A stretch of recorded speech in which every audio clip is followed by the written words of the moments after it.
choice. Fellow expletives, one of our executioners returns. Take up arms, warrior. The battle rages.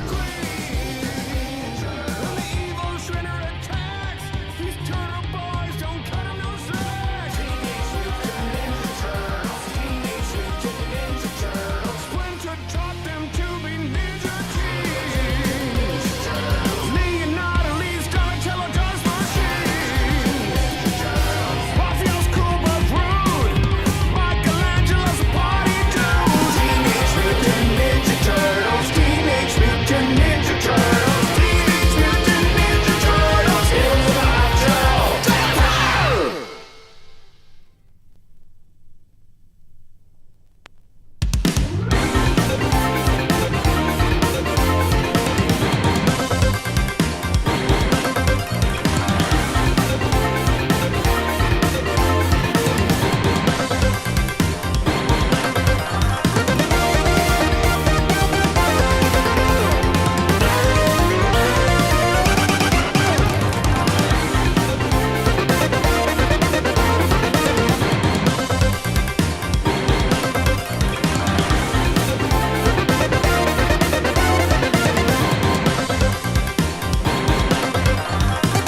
chillin' in the game, I'm doubt we tough at how we got these cowards running home. And I'm like, why they out here frontin'? These crews get rock steady. We playin' faster than bebop. Gillespie with the technique. Y'all don't like one-on-one shoot. Mikey take 100 plus some with the nunchuck. Leonardo cut him up. Donnie, he the smartest. He gon' teach you ever dumb enough to rap. Just asking. Satachi or the uppercut. What's up? Hey, hey, rolling up Broadway. Hey, hey, rolling up Broadway. Hey, hey, rolling up Broadway. Rolling up Broadway. I can do this all day. Hey, hey, rolling up Broadway. Hey, hey, rolling up Broadway. Hey, hey, rolling up Broadway. Rolling up Broadway. Can't handle this. You will end up with some bandages. My ambulance, my channel 6. Running report with the damages. We the champions. Better than the 10 out of 8. Shut up, better get down and pray. Don't ever let it out the rage in the cage. I'm a beast, we'll get out the game. This ain't no green machine. We'd rather be eating pizza, but first I go eat the street. Face down, we see defeat for thinking you can see our team with a box like CRTs. Just scream, retreat, retreat. We defeat and fleet seasonally. I should've came peacefully. Come on, hey, rolling up Broadway. Hey, hey, rolling up Broadway. Hey, hey, rolling up Broadway. Rolling up Broadway. I can do this all day. Hey, hey, rolling up Broadway. Hey, hey, rolling up Broadway. Hey, hey, rolling up Broadway. Rolling up Broadway. I can do this all day.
I'm late.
Let's fucking do it.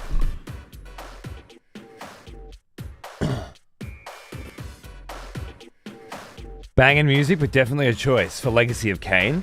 Well, okay, first of all, cunt. We are now on our fucking 90th Legacy of Kain show. Alright? Second of all, this is an old school banger, and Legacy of Kain's an old school banger. So there's old school banger parody. Okay? Last week was Killer Instinct and Perfect Dark. Rejoice, fellow expletives, for one of our executioners is returned. Take up arms, warrior. And you're a fucking smart ass. The battle rages. They're 4 hours long. Fuck you. Fucking hour long. They will be an hour long. You don't fucking watch yourself. Come in, put a vinyl on, make a coffee, have a chat. Done. See you tomorrow. Fuck off.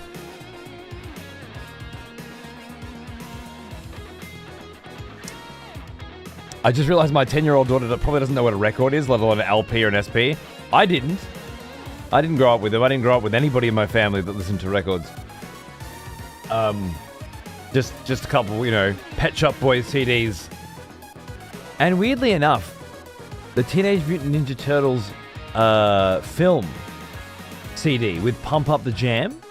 Pump up the jam, pump it up. My mum was all about that shit. But no records, and no dad. So maybe an uncle. Not really. So you can feel. I guess my point is you can discover them later in life, and still, still vibe. An MC Hammer shirt. Beautiful. It's good, right, Deck? Good flavor, this one.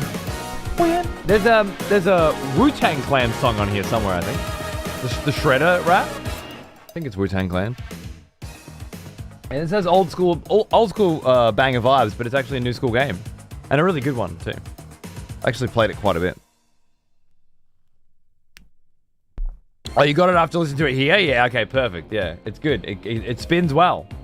Some people don't think that it's a great choice for Legacy of Kain shows, but those people are wildly misinformed to the vibes.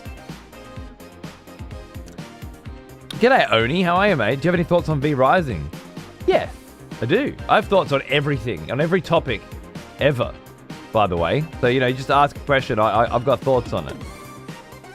V Rising, good fun when I first played it, and really, really good fun when I second played it. Specifically because I played on a server with a bunch of friends. Some other streamers, some viewers, just people that I knew. And we were all kind of like, we were kind of broke off into these clans. The Geef clan and the Tolga Fizzy clan, and then me and the Cunt Force boys. And because of the progression of the game, you'd all start fighting over different areas. Like, oh, we need to own the mines.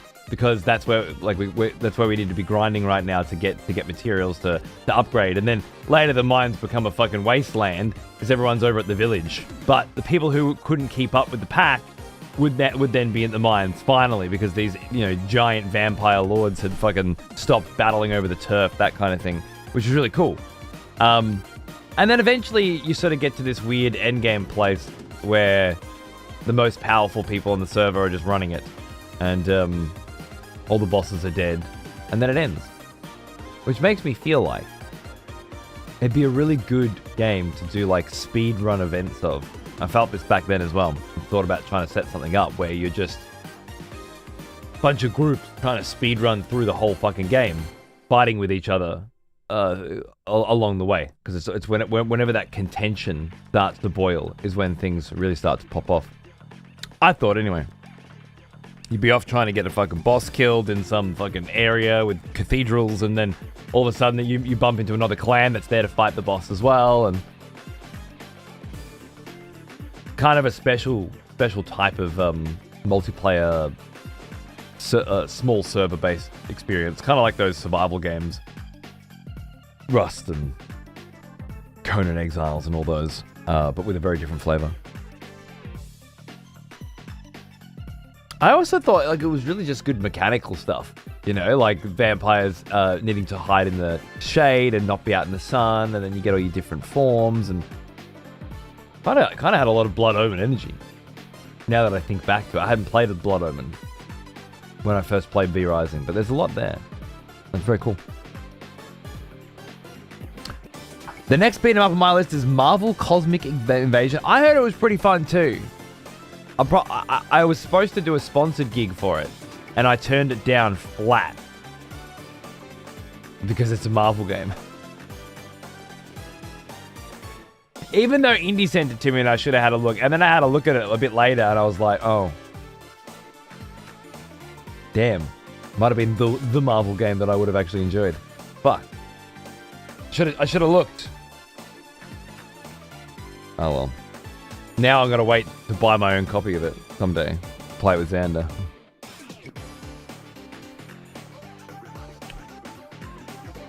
They also have had a third-person camera view for it. Reminds me of Blood Omen Legacy of Kain. But light, yeah, exactly what I was just... Only I'm right fucking... We're on the same frequency, bro.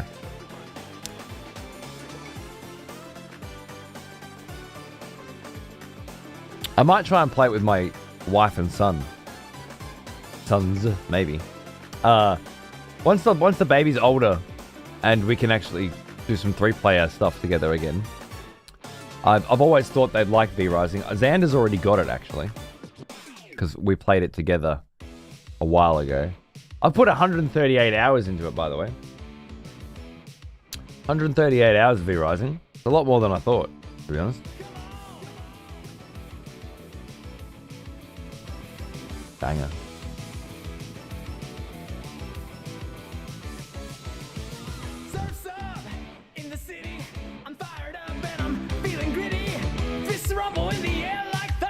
What a banger.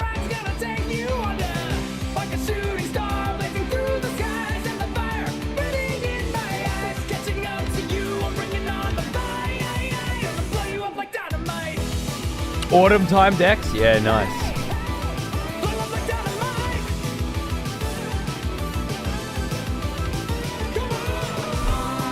I think it's nearly winter here, isn't it? I think so.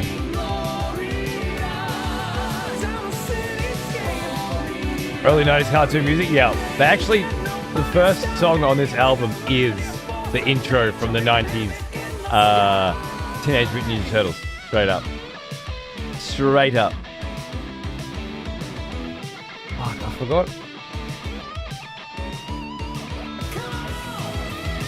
Just finish that off quick. I forgot I gotta cancel a Sony subscription. I keep saying I'm gonna do it, and I never do it. And if I don't do it soon, it's gonna ping me again.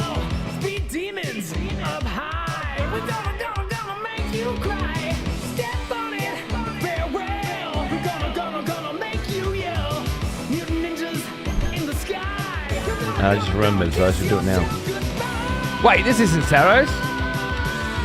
Saros in the morning.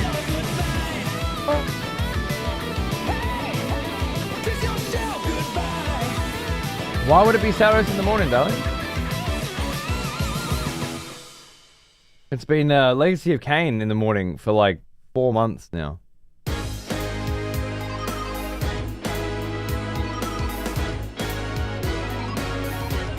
Subscription management. There we go.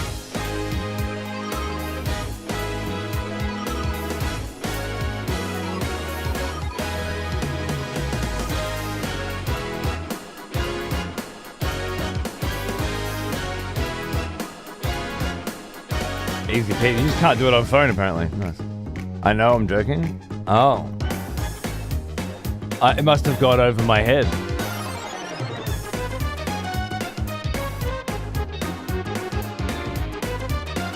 You can't be held responsible, LV. Not when these tunes are playing. We've been avoiding anything Marvel for a long time now, but that one gave me good nostalgia vibes. Playing Spider-Man on the SNES. Yeah, exactly. Which I'm down for. That sort of shit's great. They've just milked that brand so dry now that just the fucking the sight of the word set me off. Mr. Port, sir, throwing a raid over to this old bloody sausage. How are you, mate? What's going on? Good to see you. Come on in, guys. Get comfy. We're about to play some more Legacy of Kain Defiance. I'm listening to some Ninja Turtles now. What were you doing, Pawns? What have you been up to?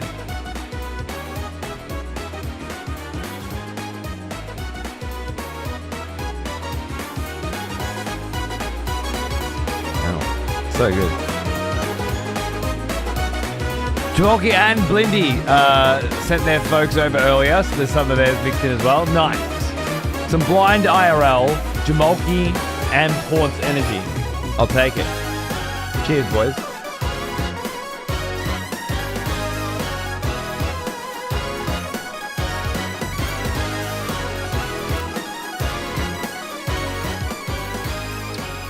Yeah, fair enough, Dex, fair enough. I really can't handle the way Konami pimp out the Castlevania license. They turned Castlevania from like one of the main series of their repertoire into this little fucking bitch whore that they just keep sending out to bring back a fucking paycheck, you know? And I'm not buying any of it. None of it. I didn't even get the Dead Cells DLC. I will cave, however, with a fully licensed proper product. And there's one coming from the Rogue Prince of Persia devs. Also the Dead Cell devs or something. They're doing a proper Castlevania video game. So finally, after pimping out the license, or the IP for so long, they're actually getting someone to make a video game in the Castlevania universe again. It does look good, and if it's like the Rogue cunts absolutely smashed it on Rogue Prince, so yeah, I'll be getting on that, but I'm not buying any of their fucking second-rate poor nonsense Castlevania stuff. I don't like it. I get it, but I don't like it. The music will tell. That's got to be the secret, isn't it? Did you hear the Rogue Prince of Persia soundtrack? Because it's got to be best soundtrack of 2025, I think. And I know that's going up against Death Stranding 2 and fucking X33, but Here's an old one, I stand by my word. almost as old as me. G'day, Shaman. How you going, man? What's going on? 90 fucking 4 months. Cheers, cunt. What's happening? A long bloody time. This is fucking great. It's sick, right? Have you paused the game in the town yet? Come Rocket, and heard the fucking just the tunes open up with this mad song. Just relaxing. How's it going? Yeah, good. It's my last day of the week. Before the weekend, I got a friend coming to visit tonight. We should get here about 10 p.m. actually, coming to visit from Melbourne. Probably a good 4-hour drive for that cunt. And he's staying for a week. So, I said last night, this will be my last show for a week, probably. But I was just saying that to those guys. Okay, don't tell them, but I'm still going to be doing this show. Probably. Most likely. Because it's a morning show anyway, so I'll just get up in the morning and bang out the...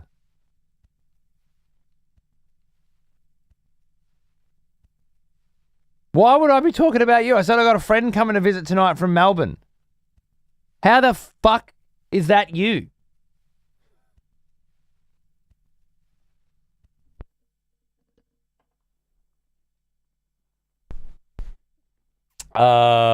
Yeah, so I'll probably do the Monday, Friday morning show, but I won't be around during the week. I'm just gonna have the week off, more or less.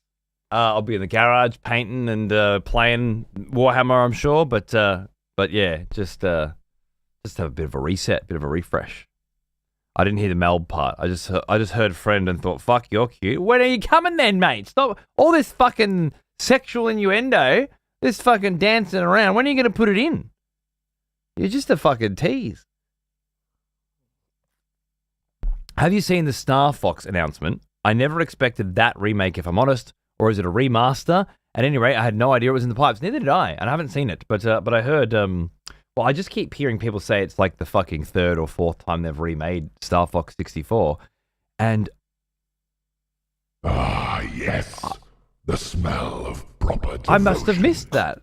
Welcome back, old friend. We've missed you. New Rock! Thanks for 27 months, man. What's going on? I love the Legacy of Kain series. I haven't played them since my childhood. It's so good, man. I'm doing my first blind series playthrough now. And I'm towards the end, and it's just been a fucking treat. I actually just put the Blood Omen 1, the original VODs, up on Patreon for a few bucks, if you're interested. Actually, I gotta add a thing for that. For the McJiggy. For those that want to catch, I charge a few bucks for them because I got to edit them all up and put a little chat back on and stuff. But I just did those ones this week, so if anyone's interested in catching up on that shit, and Twitch has already deleted it, unfortunately, then yeah, there's an option. Yeah, like this whole Star Fox has been remade thing. I don't really understand what's happening with that. Some people are saying that the SNES version of Star Fox is basically just Star Fox 64. So Star Fox 64 is just a remake of that? Is that one? And then the 3DS remake is 2? Can somebody help me with the others? I'm not saying I buy into that fucking nonsense. If anybody who plays through the SNES version of Star Fox and then plays Star Fox 64 and thinks they're the same game, I got some bad news for them with regards to the rest of the fucking industry, that's for sure. And just sequels in general.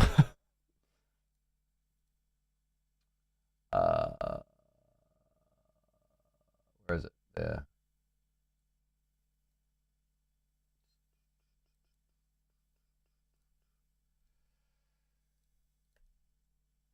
Let me just duplicate that. And then put this in here. Sorry. Whoa. Oh. Oh. Shit.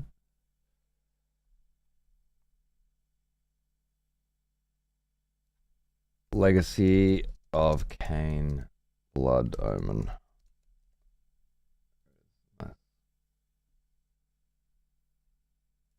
Work? It works. Nope. It's randomized. Yeah, never mind. Doesn't work. It will work. It was just random. It was just one of the random ones. I thought Star Fox Zero was its own thing.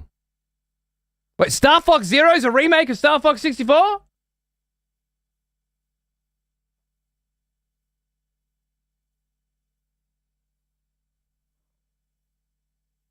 What? Star Fox Zero was half built by Platinum Games, was an absolute travesty dog shit piece of crap.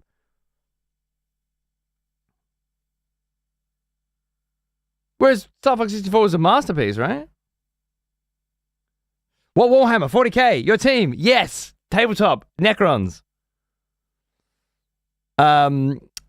Follow this channel if you're into that shit.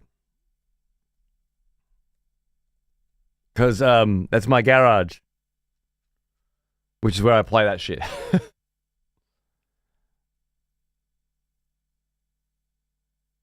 There's only been one remake and the rest are retellings, right? Which one was the remake? The 3DS one, right? Because that was a straight up Star Fox 64, but Star Fox 3DS remake. Kind of like the Majora's Mask and Ocarina of Time Rejoice, versions, right? fellow expletives, for one of our executions. Some Death Guard. I got some Death Guard too, actually.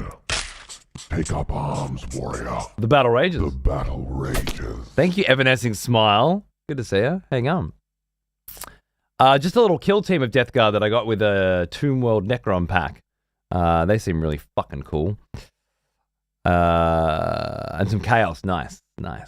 I got some Ultramarines, a bit of Abmech, and a bit of Adeptus Sororitas as well, as part of a subscription I did. But I got a bit of kill team. A bit of Death Guard and a lot of Necrons. So there's the base game, a 3DS remake, and then this one. Yeah, but the base game. Yeah, so there's Star Fox 64 and one remake. And the remake was for 3DS, which hardly fucking counts because who the fuck's going to play a fucking 3DS in 2026 if there's another option? Like, they're not. This Star Fox 64 remake clearly is targeting people who don't still. I still have a 3DS. I still buy games for my 3DS. I bought Spirit Tracks just last year so I could play it again. But I'm not the fucking target audience for a Star Fox 64 remake, am I? I actually really enjoy playing Star Fox 64 on the Switch these days because I've got a Nintendo 64 set up, but I prefer to just play it on the Switch because it's fucking easier than going in my kid's room and turning on the CRT monitor, where the button to change the channel, for some reason, also presses down the demo button next to it.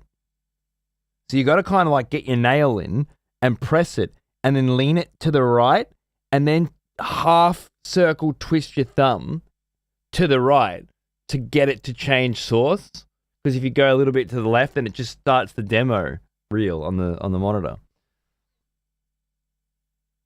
Anyway, I just play Star Fox 64 on the Switch now because it's included on that thing, and it's fantastic. But I don't feel like I've got any issue with a second remake, but not for a mobile, like exclusively mobile platform. Looks to be like a very different thing to the 3DS version from what I'm hearing as well. Apparently there's a hard mode where you only get one life and some other things thrown in there. I don't know. I'll probably play it. Zero was such a fucking massive disappointment. I bought the Steelbook for that. Back before I even bought Steelbooks. It's really nice. You just take the discs out and it's a really nice, piece of metal you can hold.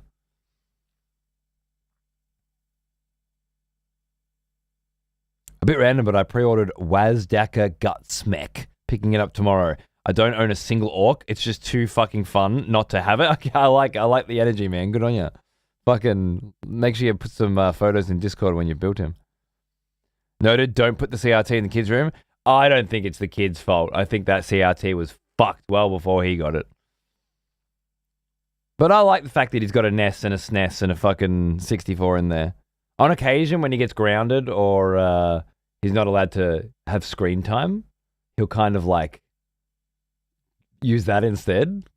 Because even though his mum would definitely count it as screen time, I kind of don't, Like, it's a different thing. Like, yeah, you can play Duck Hunt. That's not screen time,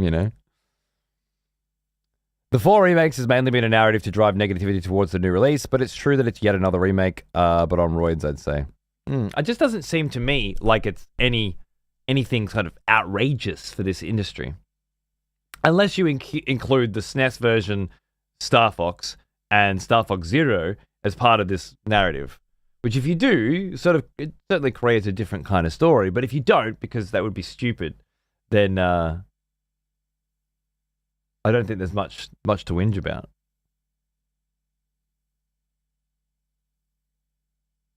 Again, ignore the 3DS version because it's a 3DS game and it's just not applicable in today's world.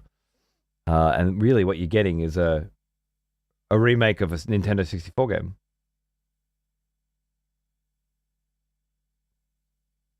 There's so many of those. There's so many. I've got a remake of Dragon's Quest on the Switch now, and there's a remake of everything. I honestly don't mind if there's shitloads of fucking remakes. To be honest, I know people have a problem with this sort of stuff, but I just as long as they're good, I don't care. It feels like a victimless crime to me. Like if I want to just play the original Star Fox, I'll just play that. And the people who are never going to play the original Star Fox, but will buy a brand new Star Fox game, can play it. And then the people who like the original but want to see what they've done with the remake, because they're saps like me, can do that too. Who's hurt here?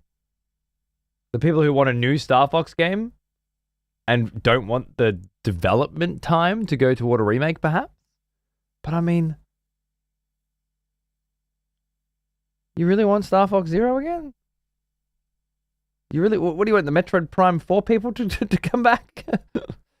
What do you want? These people can't make video games anymore. The best they could possibly do is remake the old shit. Prime's remake was really good too. Give me more competent remakes and less fucking pathetic sequels. Thank you very much.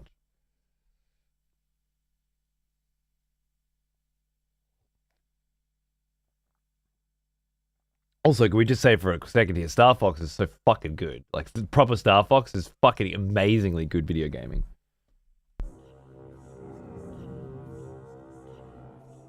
I'm definitely going to play it. Fuck it.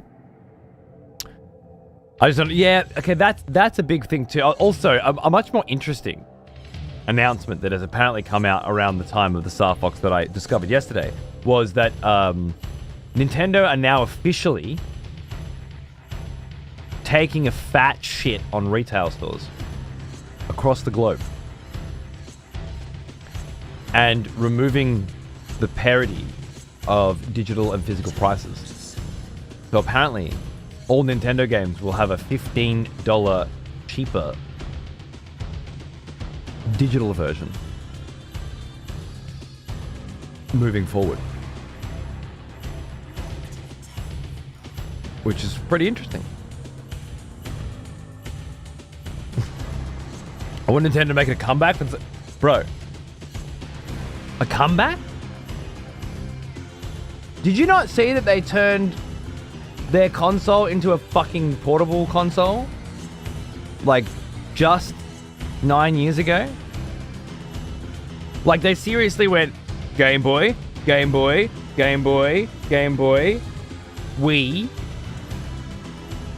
where you can play actual video games from an actual console on a handheld device. Wii U, sorry. But you have to be like one room away. And then they made the Switch, man. They made the Switch. What a mastercraft of innovation and design. So much so that now there are like, what, how many Switch ripoffs? Steam Deck, fucking Lenovo, fucking, like, these guys, Nintendo once again just led the fucking pack for hardware. I have them, she brushes them off. Interesting. Like, you don't understand. Look, I live in a world where my kid does not play any of the massive collection of video games that I've been storing because he's 9 now, you know. But growing up, he played on the Wii U, like play Yoshi's Story and Crafted World, and loved getting the amiibos and putting them in all the different games. And then the Switch, there was like huge Animal Crossing years and Oh no, I think Xander's probably played 150 games on the Switch. He loves it. But he still spends most of his time when he's gaming on PC, playing with his friends. He's not allowed to play Roblox, but that's pretty much the only restriction. He doesn't play much Fortnite, but he's got one mate that he plays Fortnite with sometimes. But mostly it's he just found the kind of games that he loves, and it's like Ragdoll, Sandbox, Gary's Mod, Wobbly Life. He's got his energy, you know. And I still, to this day, make him play some Nintendo games with me. Sometimes they stick and sometimes they don't, but I have a new one now, who's 10 months old, and soon I can focus all my efforts on making him like everything that I like instead. What a tune.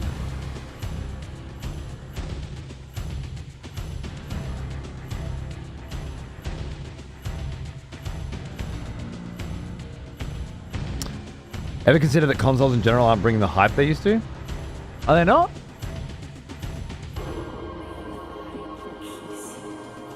Yeah, this song's fucking insane. I love it.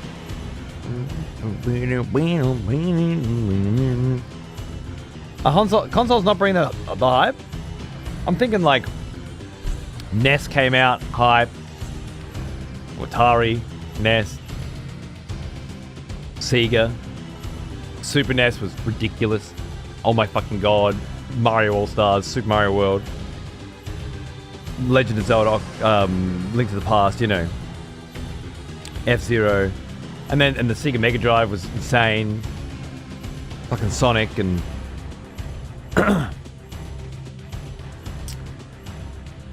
Why can't I think of another good Sega Mega Drive game? There's heaps. Gunstar Heroes, you know, heaps of really... And then like the Nintendo 64 was life-changing, because we got into the 3D realm, and the PlayStation was like a completely different take on the 3D realm, and then the Wii with its fucking let's get granny bowling, you know, and then the Wii U with it being an obvious precursor to actually removing the limitation of a console being a fixed, you know, entity. Don't forget Kinect. I think Kinect was just another example of like, oh, Nintendo's doing something fun and innovative and creative, and their R&D department actually, you know, makes toys for kids. Let's try and do that too. But sure, I'm sure the Kinect and PlayStation Move and all that, they all had their shit. The 360, the PlayStation 1 and the PlayStation 2 were incredibly hype.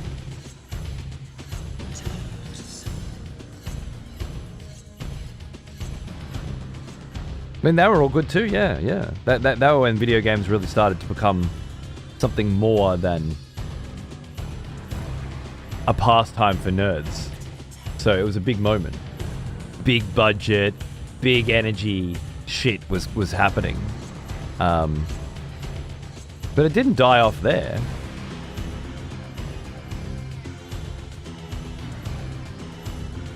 I think the sales numbers, at the very least, should tell you that they are bringing the hype that they used to, right?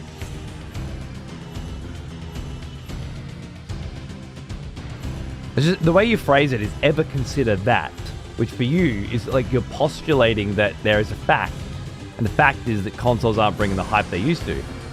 Are you sure it's not just you? It sounds very you.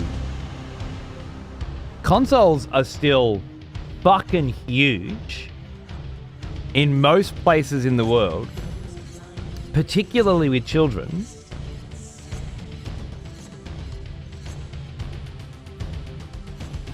Consoles aren't bringing the hype they used to. I'm a fucking 45-year-old fat cunt in the basement now, but they don't bring me the same joy they did when I was 17. Are you sure it's not you that's changed? Because the industry seems fine with consoles. Apparently there are rumors now that PlayStation's walking back their PC ports entirely, or at least to some degree, to focus more on console sales. I don't know. People seem pretty hyped about their consoles. It's really just the Xbox, I think, that fell over.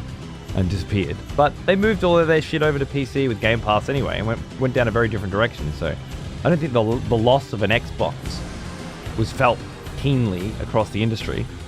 And for some people, particularly Netflix gamers, like get home from work, chuck on the Xbox, what games are out today? Oh, I'll try that. You know, those kind, and they benefit from like streaming as well, so you don't have to download the game, and they don't mind so much about the latency issues and shit. But you get home, you just fucking browse through the games, click that one, it boots up, you start playing it. I think Game Pass and Xbox still have some relevancy there with, you know, with a lot of people that play video games still as like a hangover from when they were a kid, but don't really care much about the industry or about the art of it, you know. I'm just trying, other than you, I can't think of an angle where you would think that consoles don't have the hype anymore. Other than a very deep personal angle. Again, with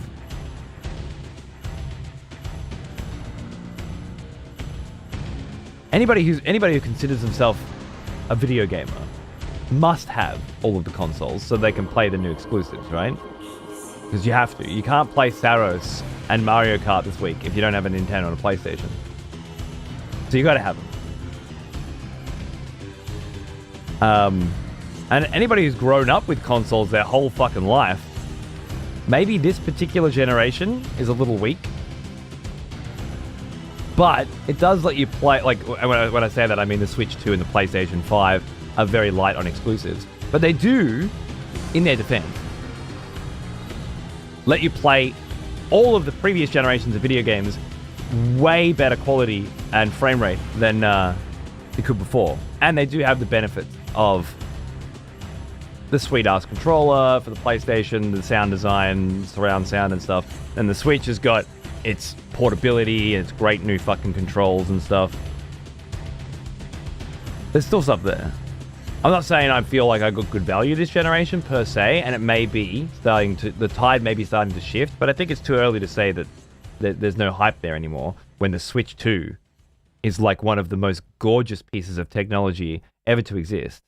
And anybody who looks at the Switch 2 and feels like Nintendo aren't doing anything anymore, just, I don't know, I've become too jaded to really be a part of the conversation. Like it wasn't that long ago that portable video games were their own video game class. Because you just couldn't take a proper video game and make it portable. It was really only my son's generation ago. The amount of times I sat there playing Monster Hunter Gen U with the boys, which we got cracked fucking 3DSs from Japan when he went over there with Darius, and they got like mods put into the 3DSs just so he could stream Monster Hunter. That wasn't that long ago. And we're talking about how like I'm playing it on this fucking horrible fucking 3DS going, oh man, I just want to play this fucking game on a monitor. You know? But I had all these cords coming out of it just to achieve that. So all of a sudden, I'm just playing it on Switch, you know, which I just plug into my TV. Boom, done. Boom, done. Portable. This is huge stuff. I got the impression that phones, Fortnite and Roblox, took over the vast market share. I don't know where you got that impression, but I promise you, consoles are still selling.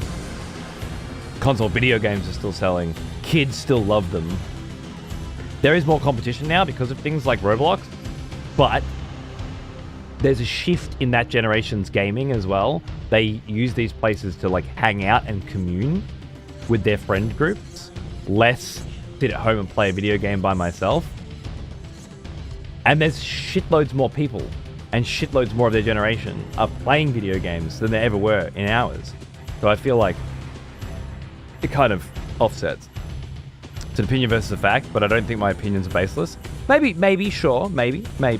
But you've definitely posited it as a... You don't think consoles are hyped anymore. I don't see any evidence to suggest that's not the case. They're not as exciting as they used to be. New gen was something to look forward to. No separating between console and PC these days. Well, again, I don't know. Now with the Steam Deck, maybe you're right. It does. The Steam Deck takes away the sting of the 3DS. Oh, sorry, of the Switch. Maybe we're hitting the peak now.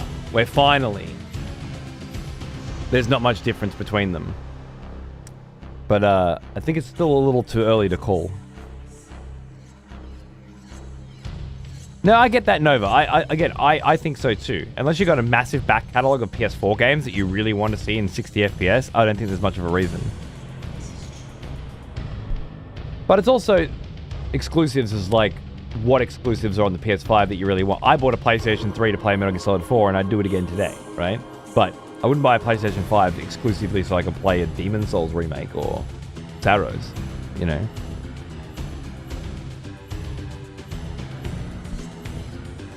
I didn't see the trailer, Scribble, but we have been talking about Star Fox for an hour now, yeah.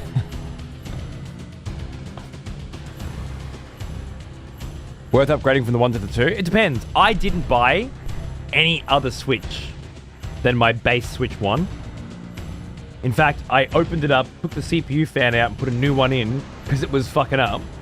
Because I didn't want to buy the OLED or the Lite or whatever, knowing that a Switch 2 is coming. So I got a full generation out of it, and it's still out there now.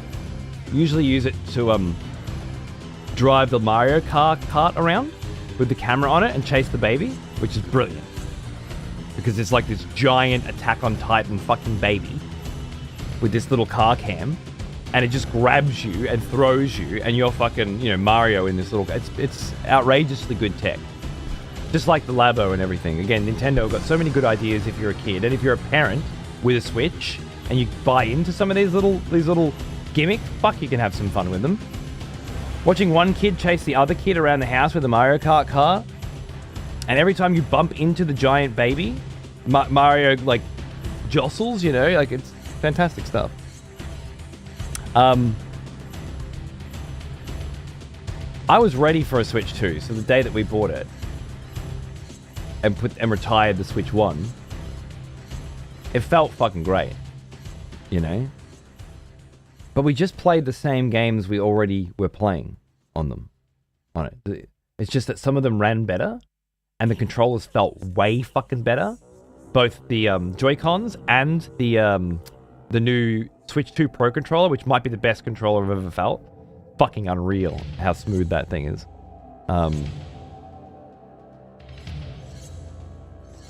So it's a bit weird, right? Like, yeah, I love my Switch 2. And we use it basically every day. But not to play anything new. Donkey Kong Bonanza is a wash, really. It's got cool energy about it, but it just doesn't bring anything to the table that I've heard anybody ever give a fuck about. And Xander played through all of Astro Bot, but barely played Donkey Kong at all. The new Mario Kart's fun for 5 minutes, but it's Mario Kart.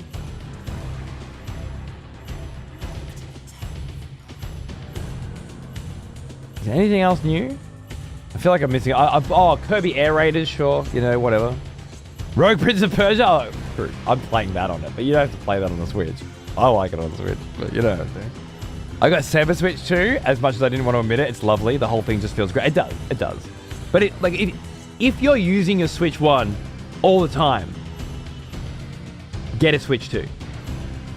But if you're not, and you think the Switch 2 is going to bring you some new exclusive video games that you really need, I would say don't get it. Which is the opposite to how I would recommend any other console generation. But maybe Ralph is onto something.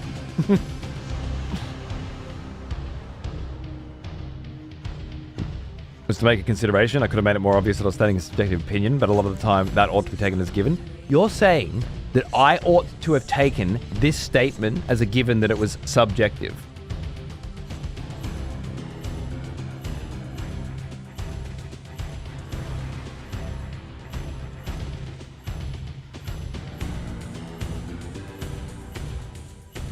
I clicked on your name to find it, but it didn't show me. I thought it used to do that. That doesn't do that anymore. Oh, messages. There it is. You have to click on that.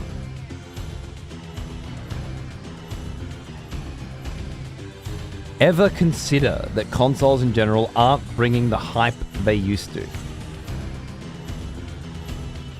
And this is referring to a dude talking about how his daughter doesn't play the Switch.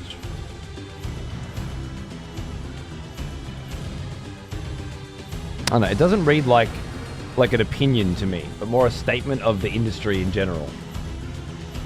But fair enough.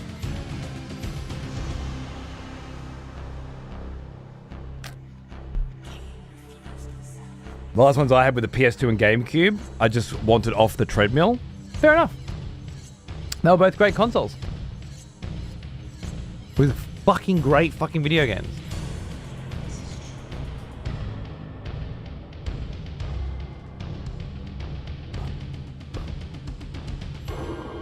Duskblood's when I'll probably pick one up, and even then I'll probably wait a year or so. I wonder, because Duskblood's going to be an online multiplayer arena shooter, right? Like an extraction game kind of thing. Are you not worried that if you wait a year, it'll be dead?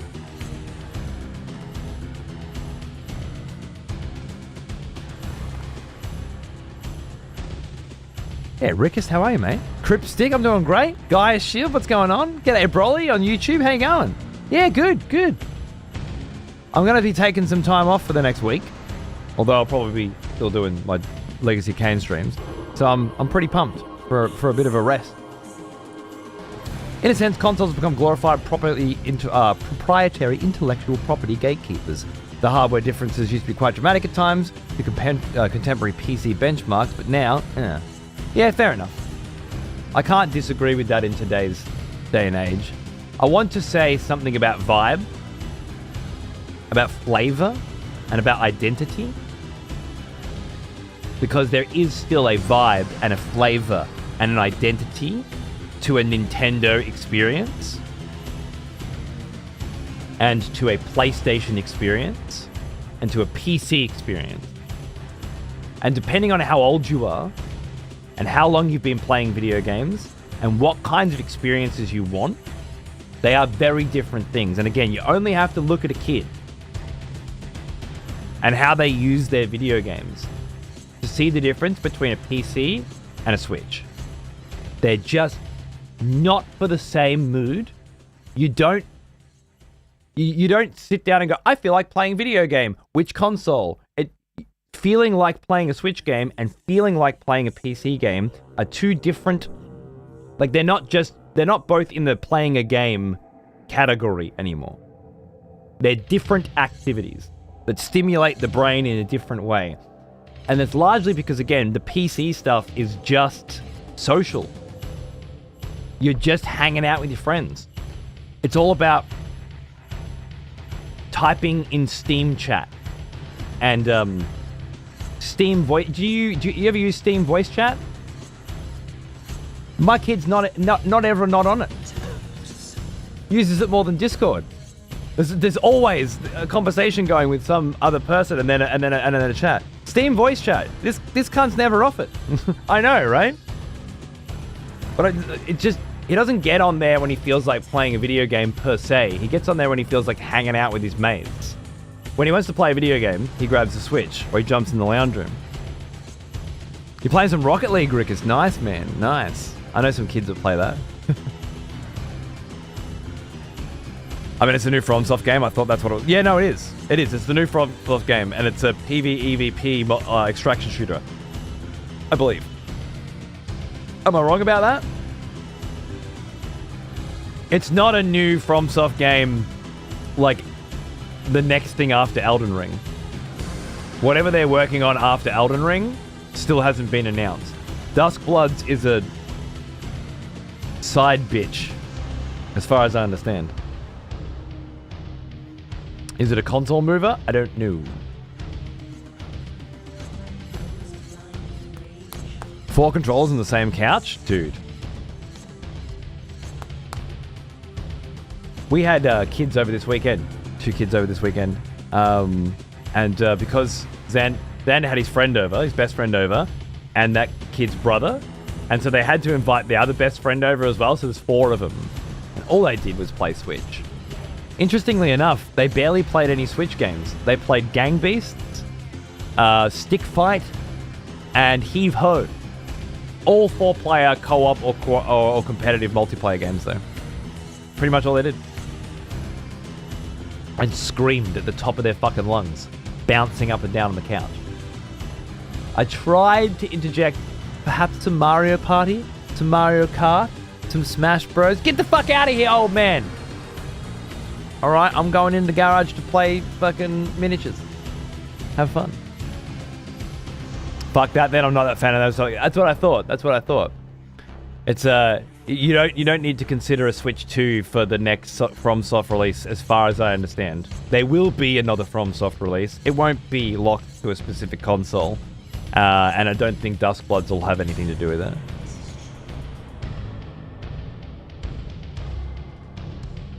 Looking forward to Blood of the Dawnwalker? Yeah! I'm not sure if they've had enough time to cook that one up. They seem confident. We'll see. We'll see. I'm afraid I'm going to be a bit disappointed by that one. But I'm very much looking forward to it. Played the Spectrum 128 with dude, I played the Commodore 64 with a cassette player. Had Ghostbusters on that shit. Let's go. It was a bit before my time. I got it from an old dude down the road. But whenever I had to send my Sega off to be repaired, which was frequently, believe it or not, I'd have the Commodore 64 out. Fucking some digging fucking game. Ghostbusters for sure on the cassette. Oh, those were some fun times. And River Raid on my... I bought River Raid for my Atari this week. It's the first game I ever played. I found it for $9. Yeah. Should be here next week. I'm gonna fang some fucking River Raid. I didn't know there were so many different versions of it. Didn't know about this shit. But the new Atari that I've got is both like a, what is it, a 2600 and a 7800 or something. I can play both. So I got the OG River Raid. Because there's River Raid and River Raid 2. But there's also River Raid 1, but for the 7800. And that is kind of like a River Raid 2 apparently, because it's got like verticality and shit. I don't think I ever played that one. So I'm going to get different versions of them and smash them. But I bought that 50th anniversary Pac-Man console. And yeah, it came with a new version of Pac-Man and everything. And, well, the kids aren't going to fucking use it, are they? Funnily enough, though, the baby... Like, you can't put a video game on the screen and keep a baby's attention very often, but put Pac-Man on. Something about the sound and the visuals, they're onto it. What's going on here? Maybe they can pass it, right? I see what's going on here.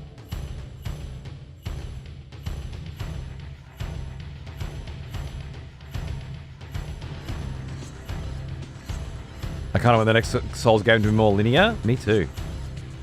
Me too.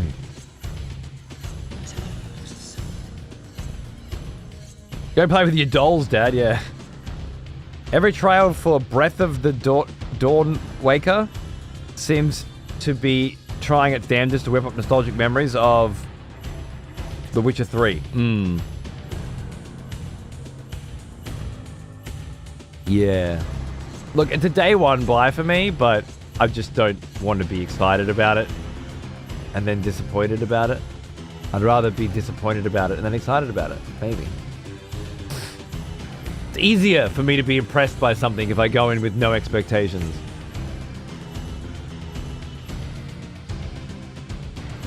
Also want the next Souls game to be more linear? Well, if we go by their previous track record, it should be another Bloodborne Sekiro, right? We're due another one-shot IP. And Miyazaki said in an interview that he doesn't feel like he's made his magnum opus yet.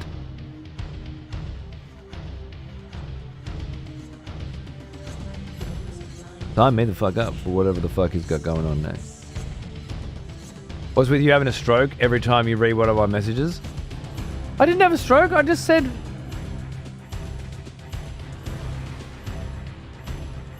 Wait, do you mean when I was trying to break down your acronym?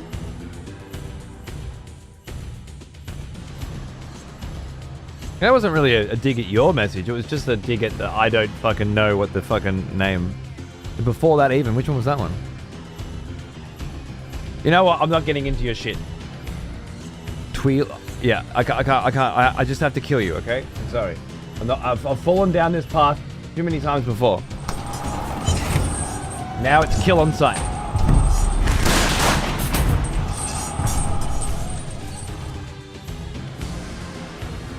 Sorry.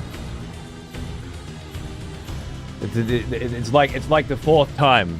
Whenever this motherfucker just even has a whisper, a tinge of coming at me for some shit, I gotta get rid of him again. Until someone can bring him back or whatever. But I gotta do it, you know? I can't go down that road with Franz ever again. Ever again. I don't know what the fuck he was talking about. I didn't clock it. I think maybe it might be some kind of serious psychological damage. You know? An imaginative... you know how some people are like fucked in the head and they actually... They think you said things and did things that you didn't? I think it's that, and I can't be a part of it anymore. Gotta go. As soon as I get a whiff of it, I'm out. XP derangement syndrome. I think it happens to a small subset of people who have been watching me for over a decade. Seems to happen. Cunt derangement syndrome is a better ring. True. I'm kind of excited about Subnautica 2 though. I didn't like the first very much, so I'm not. But each to their own. I hope it's enjoyable. I think they did something in between, like Below Zero or something that didn't hit very well. I think so. I hope they continue to keep making the same game forever and find an audience for it or whatever. But I'm not super interested in it. Good, which is good. I need to be able to say that about more games because there's too many of the cunts. Did you manage to get the new Neo Geo thing that is getting released in November? No. Rejoice, fellow expletives, for one of our... I never played a Neo Geo, I don't think. Dude, 4 years. Take up arms, warrior. The battle rages. Thank you very much, darling. Good to see you. How are you? The long fucking time, my friend, as an executioner as well. My goodness. Good to catch you playing one of my favorite series. Yeah, well, it's been a hell of a fucking run, let me tell you. I think we're about 4 months in now. And we're almost at the end. It's been incredible. In fact, I'm going to jump in now and pick up where we left off on Monday. And again, I'll probably be doing another show of this on Monday and then on the Friday following, if I haven't finished it by then, to top off the series. I don't know how much is left. But I don't want it to end. And I get unreasonably excited every time this day comes around. I get to get up and have a cup of coffee and jump straight into Defiance. It feels like such an impressive conclusion to the series. Welcome back. Just Ace, what's going on, brother? Thanks for 5 months. Cheers, mate. I'm glad I caught some Kain gameplay when I came back. Fuck yeah. Well, let's go.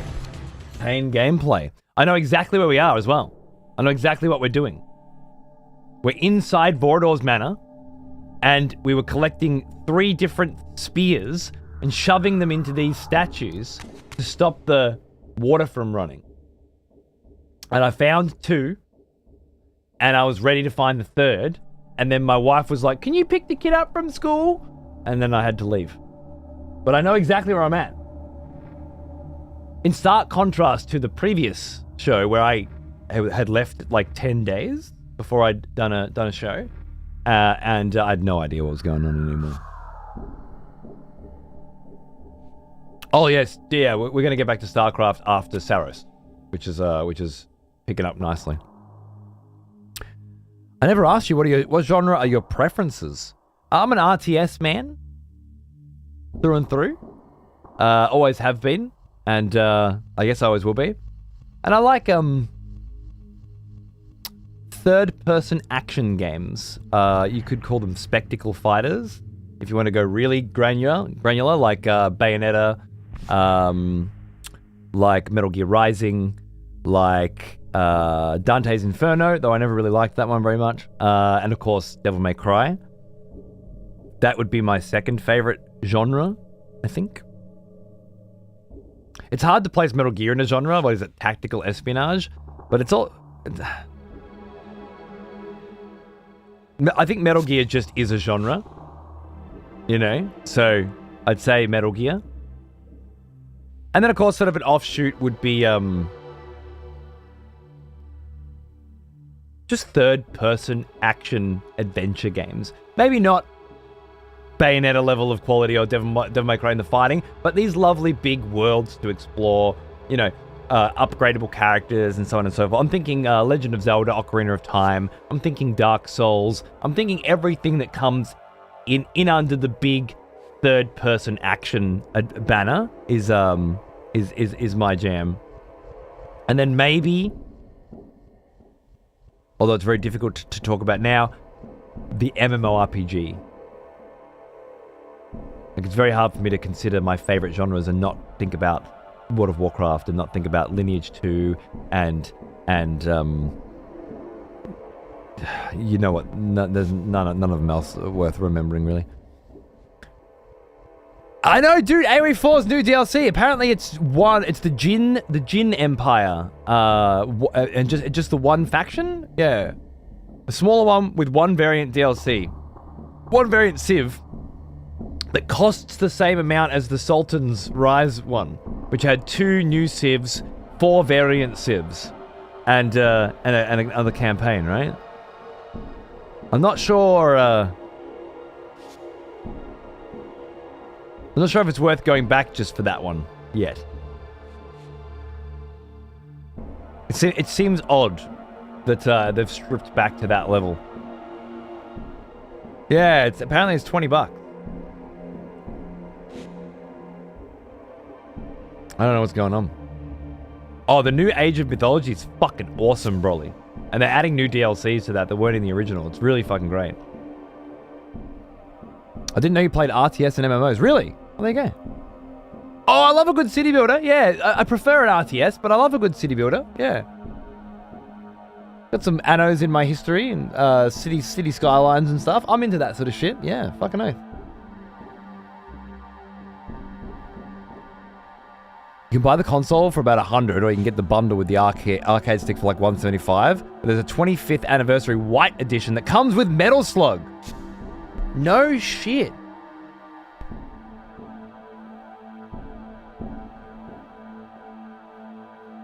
Hold on 1 second. Just 1 second, so I can be irresponsible.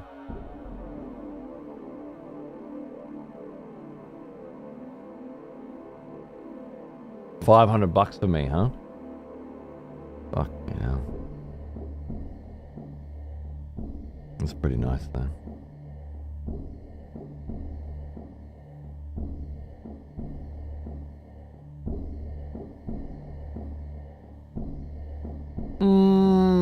It looks like a good piece of hardware, doesn't it?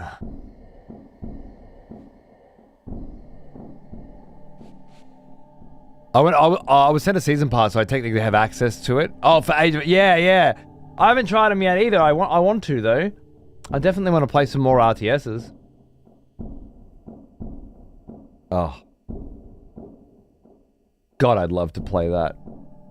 But I'm not going to spend $500 to play it, I don't think.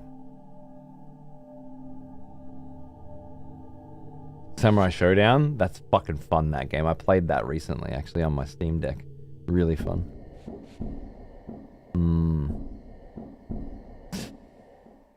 Oh, I could convince myself that it was okay to buy the Pac-Man one because I could watch my kid unwrap it on Christmas morning and love it for 5 seconds, and then then it's just me, kind of like a bowling ball with Homer written on it. Also, just watching a kid open an Atari on Christmas was a pretty good moment. I don't know if I can convince myself to buy that, but damn, pretty. New games for it as well?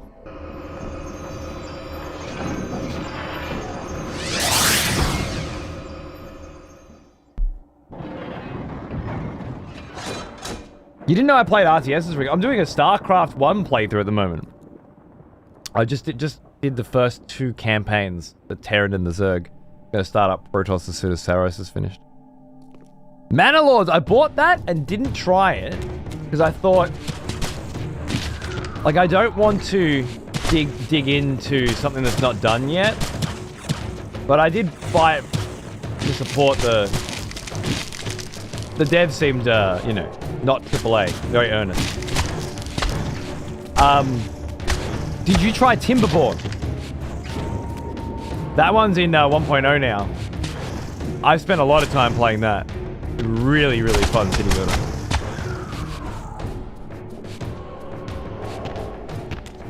Okay, I can't remember. These murals were attuned somehow to those in the fountain room, for this wall too had shattered. I know exactly where I'm going.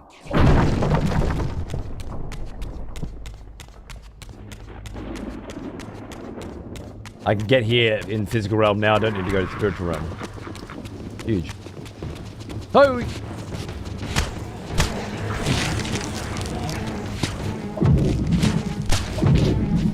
Whoa, that knocked me back? Alright, you. What do you think of that? Bay Victus, motherfucker.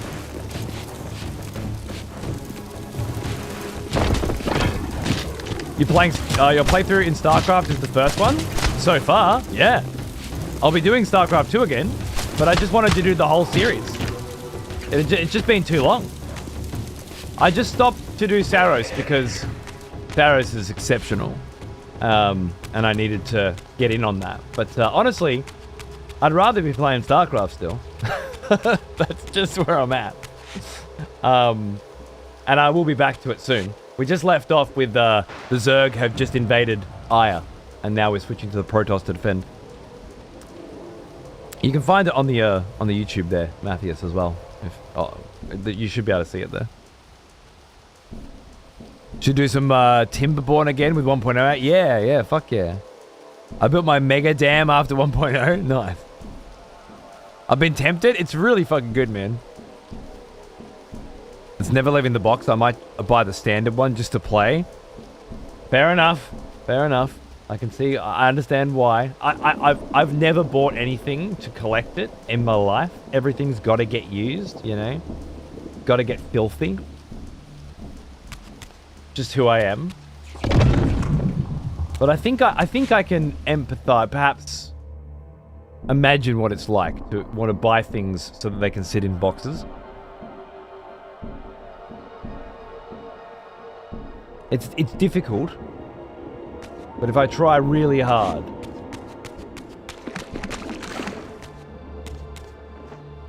I can just imagine what it's like to be a fucking loser that doesn't play with their toys, you know what I mean? But it's probably nothing like that. But I feel like it's close.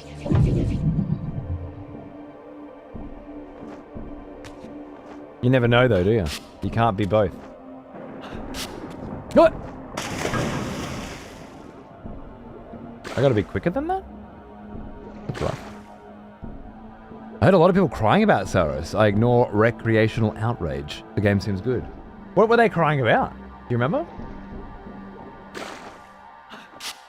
I haven't looked anything up, but I haven't heard anything on the grapevine.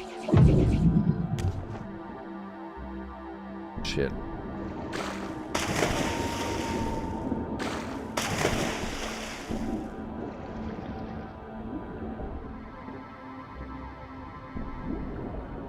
I'm pretty sure I can still get up there, but what's under here, just out of curiosity? Nothing?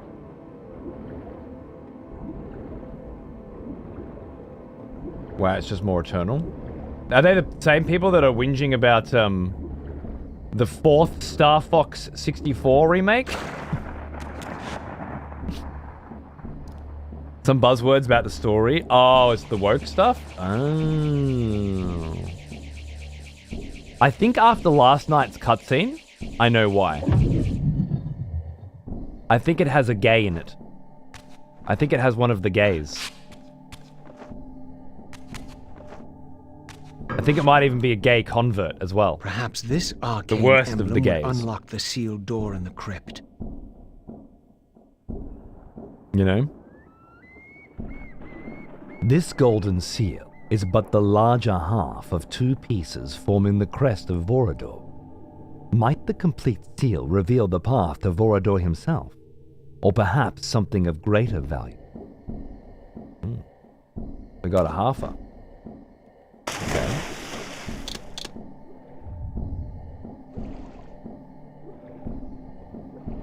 I don't see any way to remove the water here yet, but maybe later?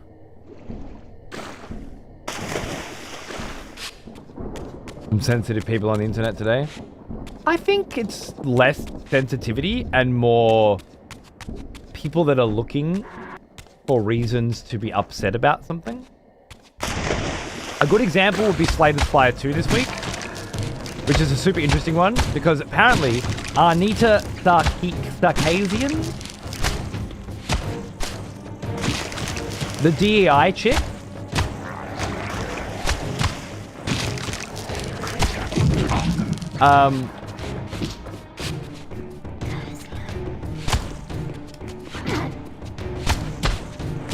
was listed as a consultant on Slay the Spire 2.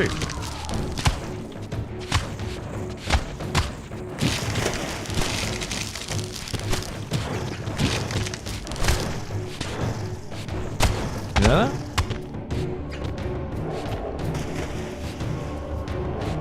Which has some pretty interesting connotations to it, I think. Like, one, who in their right mind gives a fuck what that bitch has to say about video games? Really? I don't know what these Slay the Spire devs were doing. But it must have been some weird attempt to make a political point, right? Unless they needed that particular person's assistance and all their baggage, then they must be trying to make a point. I'm not sure what the point is. But. And then on the other side of the fence, you've got the people that are actually review bombing the game, saying that the game is worse because she's involved with it. Saying that the quality of the game itself, when compared to all other games of its genre, when compared to the original version of the game, has nothing, also my enjoyment of the game has nothing to do with my review, just that this particular person was involved in it. Which seems like fuckheadery from both sides of the pack to me, right?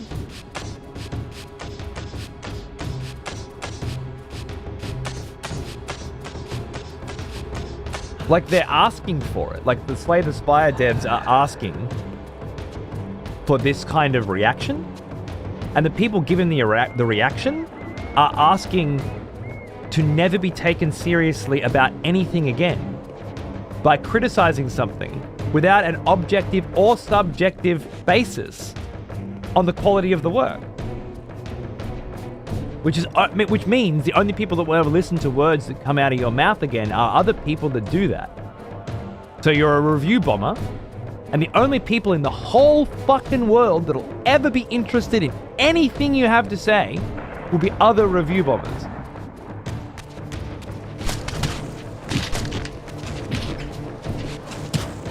What happened to video games? Just dumb cunts on both sides. I understand.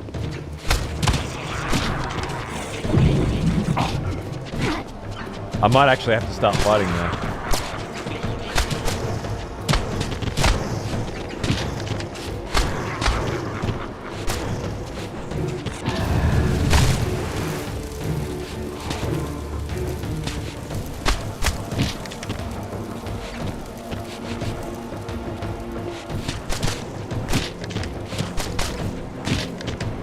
Come in.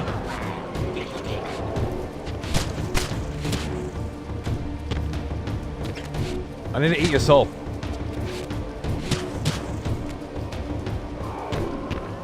Thank you. Like a giant circle jerk? Yeah, I just think it's hilarious. Engagement bait, that's the funniest part of it. The only people that seem to be benefiting from this whole cycle are people that publish their opinions on this thing happening. Not their opinions on any of the content of the thing, like, should this bitch be consulting on video games still? And should people be outraged by her consulting on video games to the point where the quality of the game is somehow no longer relevant? I find that remarkable. The only people that seem to be benefiting are the people that are commenting on the fact that the commenting is happening. It's all part of their master plan. Now all those people have self-identified and can be rounded up and shot. Hopefully that's the reason why Slay the Spire 2 exists. And then I'll be really happy. Finally, some devs with some balls, you know, that make a political statement and actually have some reason for doing so, rather than just more crap. Right, so I've got half of Vorador's seal. I'm not sure where to go because, again, and it's a common theme in this series, I had no idea I was looking for half of Vorador's seal. Neither did Raziel until he found it. There's no, we need to go here and do this. Let's go. It's more, I need to walk around until I find something, and then once I find it, I'll know what to do with it. That's really how progression in this game works. It's crazy. I still don't have whatever I need for that. Maybe that's Vorador's seal? Alright, so we're going back into the spiritual realm again then, are we? Fair enough. I find it interesting that they had a consultant for a woman's point of view. I'm assuming instead of just asking their female employees for their opinions.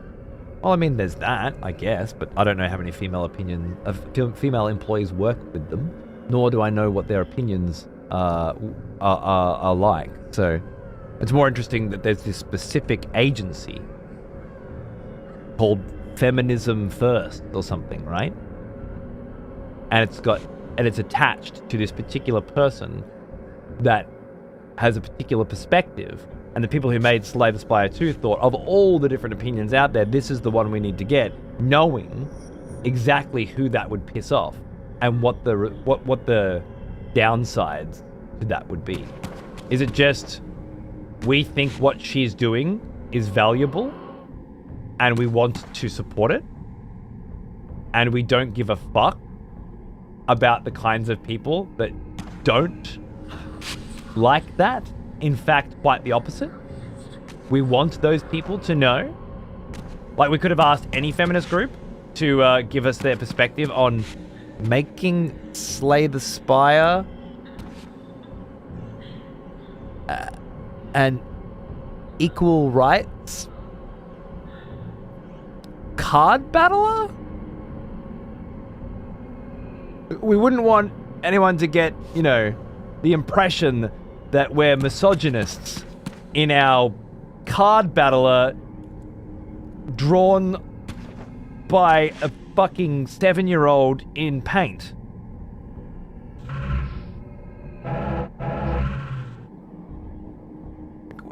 What was she... What do you think they asked her? With Slay the Spire. What do you think that... Hey, Anita, what are your thoughts on our political positioning? Could also be a marketing ploy. I think so. I can't think of anything else. Is it like the card art? Is it... Oh yeah, no, this character has boobs. Get rid of those. I really just can't imagine what the advice could have been. I've gone the wrong way. Bab. I just assumed this was the right way, but it was not. Thank fuck for hold left trigger. Did I want to switch to this realm? Guess we'll find out. Alright, well, I'm going back here. I would have had to switch to this realm to get through here. I don't remember what she apparently must have done, but it pisses off that group of people. She went in front of the...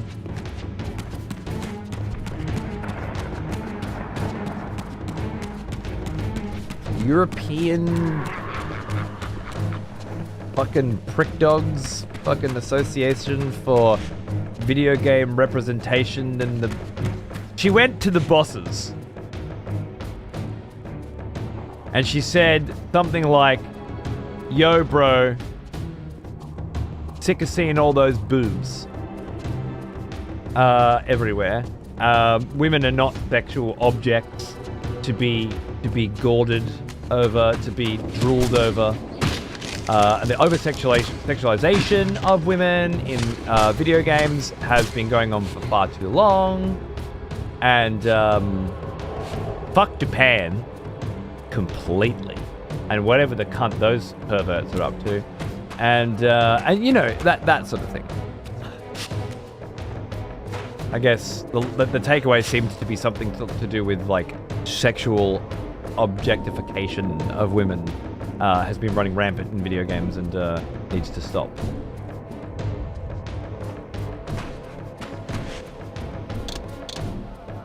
Which is, I mean, you know, I've always enjoyed the sexual objectification of women in video games. So I'm not really the right person to have an opinion on this thing. And so I haven't really.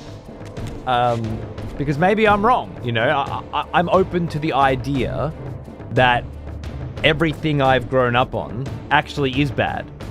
And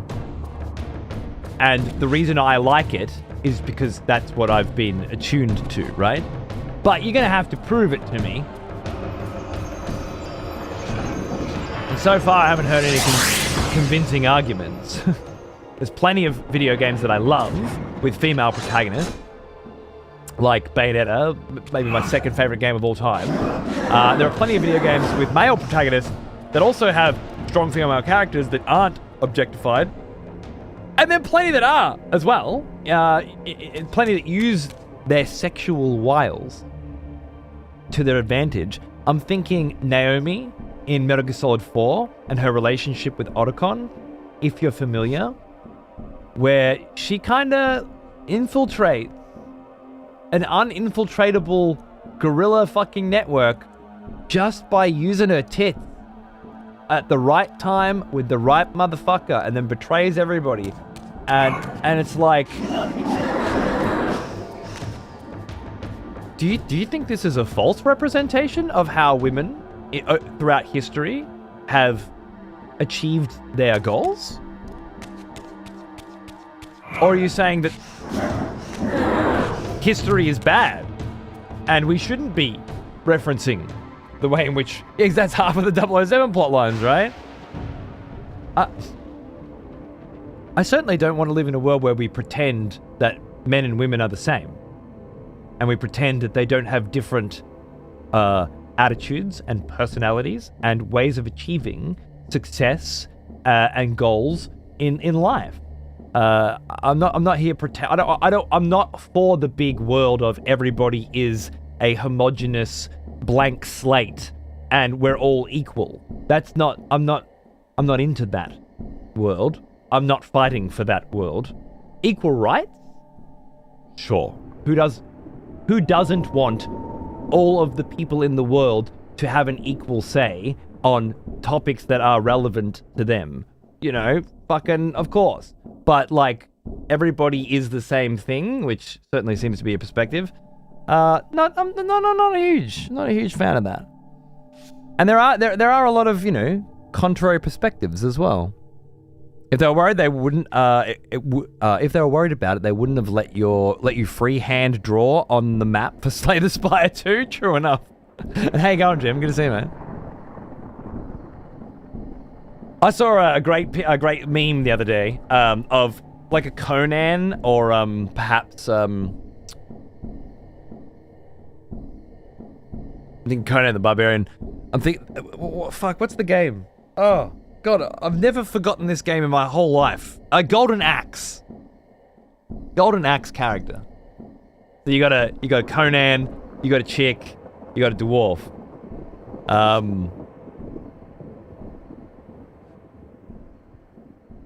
Love that shit, right? But you know what he's wearing, right? And like Conan the Barbarian, right? Like he's got a sword and underwear, yeah? And he's sitting there against the wall or whatever, and the chick's next to him with the skimpy little boobs, you know, the boob and bikini armor, saying, I wish they would, pay attention to proper armor design for women, you know? So, something to that effect. You know, I wish women, armor for women, you know, offered better coverage or something. Right next to this fucking oiled up fucking Conan, you know? She's wearing more clothes than Conan, exactly.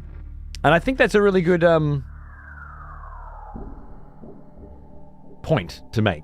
That it wasn't always one-sided, you know, and it isn't always one-sided. And pretending like it is, I don't know. She also felt that women were lazily used as simple tropes to progress stories where men were the main focus of the story too often. I think that was sometimes the case, but obviously she would be more prone to noticing. True, and again, I'm open to the idea that there are problems like that in the industry that need to be solved. But I think it should be solved by game developers making the games that they want to make.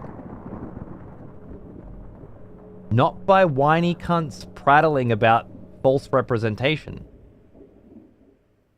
Now, maybe the idea is that she can use her voice to get the bigger publishers, the bigger companies, to make these changes that the developers don't get a say on, but I doubt it. Ubisoft's going to make what makes money. The best case scenario is you get shit like Dragon Age Veilguard, Halo 5. The best case scenario of what Anita Sarkeesian, or whatever the fuck her name is, can, I think, bring to life is changing an IP and who that IP was made for and why that IP was made, so that a new audience can appreciate and enjoy it because of its new themes and its new perspective, while alienating the original audience fucking completely and creating a bunch of bullshit drama that nobody's got any fucking time to listen to, but apparently everybody can't get enough of. You know what I mean? Like, it's just, if you want to make the kind of game where women are better represented, and again, I'm not saying that you need to, there's plenty of fucking games where they are, but let's say you do feel there's a problem, well then you would make a sweet-ass fucking indie game, like the other 7 billion that are being released every year at the moment on Steam, and you would represent the kinds of people that you think need to be represented, and you would make the kind of game that you think needs to be made, right? Would that not be the solution? And then heaps of people would play that game, because obviously everybody cares about this shit, and that's what makes good video games that people like to play. And then, you know, everybody would be playing it, and everyone would be talking about it, and you'd win, right? Unless, of course, nobody gives a fuck. And then nobody's going to play your shit. And they're just going to keep playing Bayonetta because she's fucking stunning, and she knows it. And she uses every goddamn gift God gave her to fuck up every one of God's fucking creatures. And then God, Genova itself, by flinging it into every planet in the solar system before finally embedding it in the center of the star. In the center. In the coolest motherfucking way possible, which is really all I give a fuck about when it comes to Bayonetta. Yeah, anyway, the point is that everybody knew all this. So if you ask that company and that person to consult on your game for whatever fucking reason, I can't imagine what it is, but for whatever reason, you must be doing it to piss people off. So you wanted to have mostly negative reviews on your video game. You wanted it, and you got it. Congratulations. Now I wonder, Why did they want it? That's what I want to know. Did I knock you through the wall? Sick.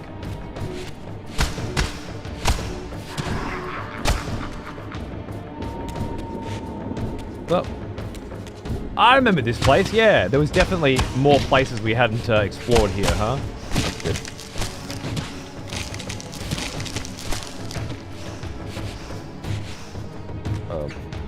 There we go.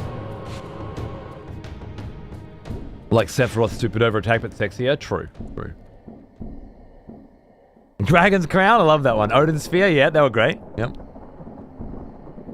Time to start up your own indie game studio and show these whiny cunts how to make a game. I'd play your game. Thank you, darling. But I don't feel myself to be very skilled in that area. Not something I've really spent a lifetime practicing. And I haven't felt passionate about it for a long time either, to be honest. I'm much more interested now in,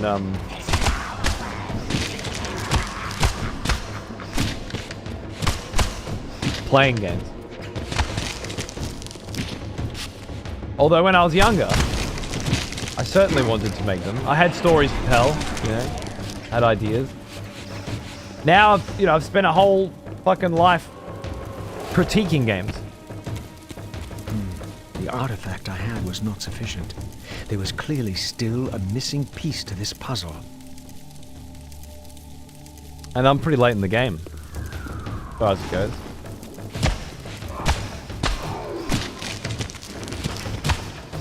And I do think there's a good place in this world for critique and for conversation and discussion. A good forum for appreciation of art and for community around it. And I'm into all that, you know? That's fine. And if people want video games to be different to how they are, then they can make them differently. Thanks, Yummy Mummy.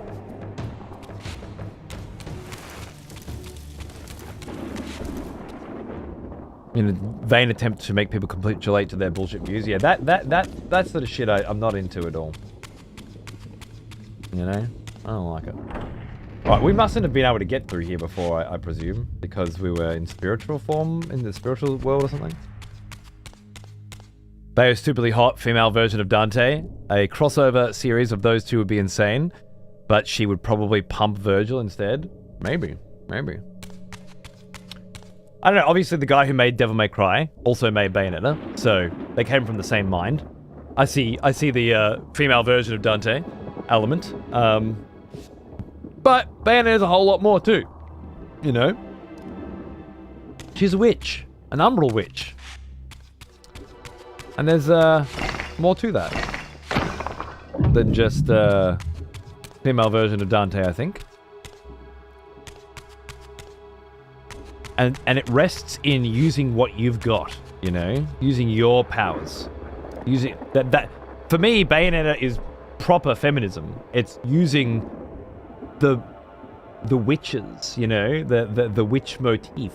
It's using she weaves her spells with her hair, you know. It's very feminine. And she's got lots and lots of really nice costumes. Really cool suits, really sexy, really suave, and uses all of them. It's not just you're changing, like a good example would be Stellar Blade, where you're changing costumes with Stellar Blade, right? But the character's not changing. The character is not sexual in any way. The character is not ostentatious in any way. The character is a robot, a doll, and you put different costumes on the doll.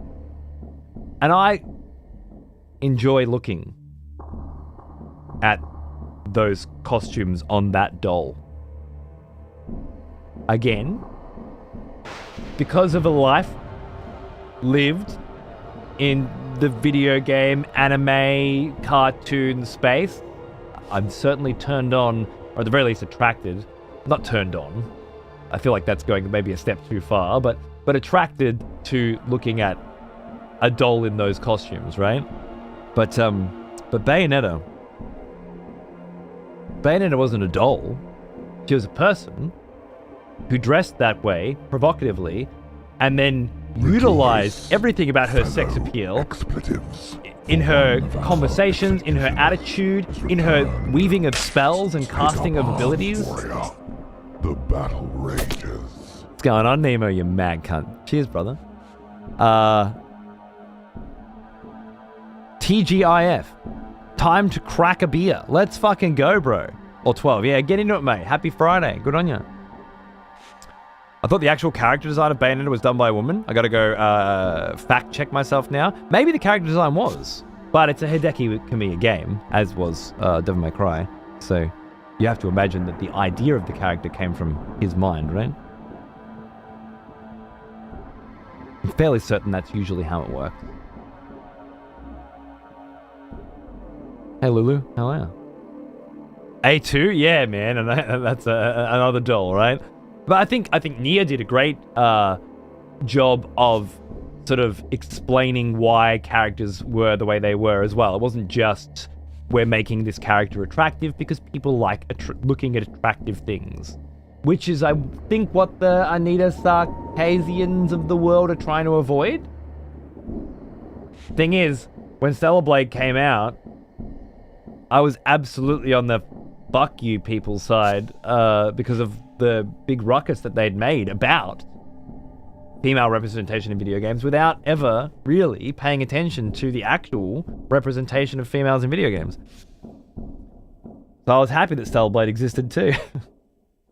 Hideki Kamiya created Bayonetta and Mari Shimazaki designed her. That's what I found from the interwebs. Fair enough. Typically it's I've got an idea, right? As a director, as a creator, as a lead. These are my ideas, and then different hands bring them to life. Mold them, yeah? But how Bayonetta looks is only really a small part of her personality. And again, it is one that uses being objectified as a weapon. It like leans in heavily to what it is to be a woman, what it is that women enjoy, and her relationship with her sister, with her Umbral sister Jean, and the opening to Bayonetta 2 where they're just downtown shopping in their ostentatious gear, in their shopping gear. I don't know, it rings very true to me as me, and again, I make room for the fact that I might not be the best example of a person to ask about whether or not females are being well represented in video games, because I'm certainly attracted to other parts of her as well. But it always rung true. It's not like I don't know women, I've known many women. I'm married to a woman. It seems right. Then get spanked on the ass. Damn fucking right. Never met a woman that doesn't like getting spanked on the ass either. So I mean, it all seems to cover. I wonder if Anita likes getting spanked.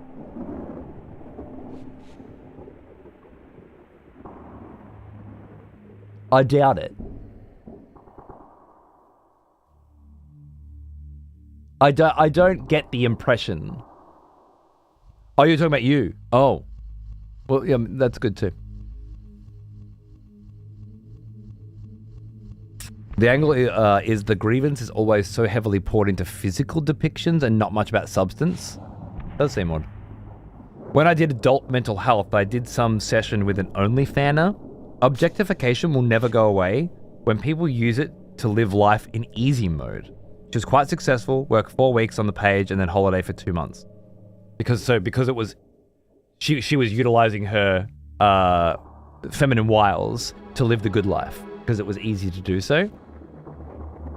And you, as a mental health professional, were suggesting that there's a tax on that, I presume, and that long term, it's not a good thing to sell yourself for the easy life.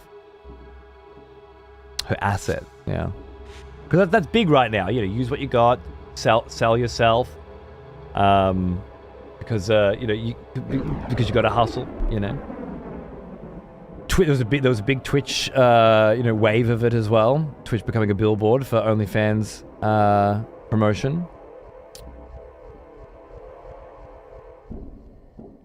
I always thought it was a bit weak, personally. Like there's a lot of things you can do with your life. If you've gotten to the point where the only thing you can do is fuck on camera, then you're not really using the real gift that you have to make and create and change. No, I'm not saying you can't fuck on the side, but and hell, if you can make some money doing it and you don't mind, maybe go for it. Although I do feel like there may be some issues with that moving forward. If you do have children, or parents, or grandparents, or anyone else that might be not super into it. How you going? Yeah, go for it. G'day, mate. How are ya? What's going on? Yeah. You are never, ever gonna have to worry about jumping on the internet and seeing your mum getting railed by some random dude. Oh yeah. No, you're not. And that's really good. I think that's gonna be really good for your mental health. Yeah.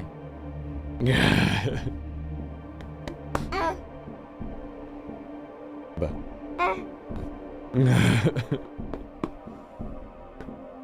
think about how many kids are gonna have to. Are they gonna have little groups they get together? You know, little like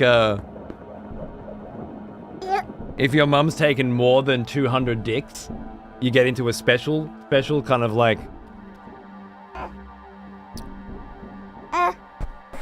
OnlyFans Children Anonymous kind of thing, you know?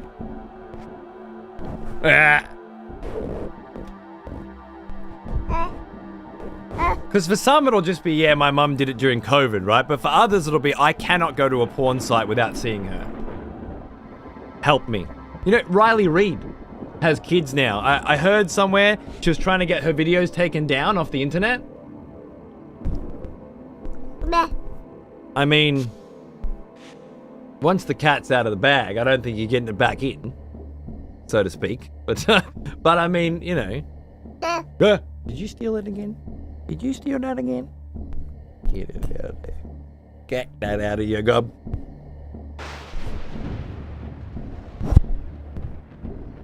The Playboy bunny from over 50 years ago can't get a single photo scrubbed? Yeah.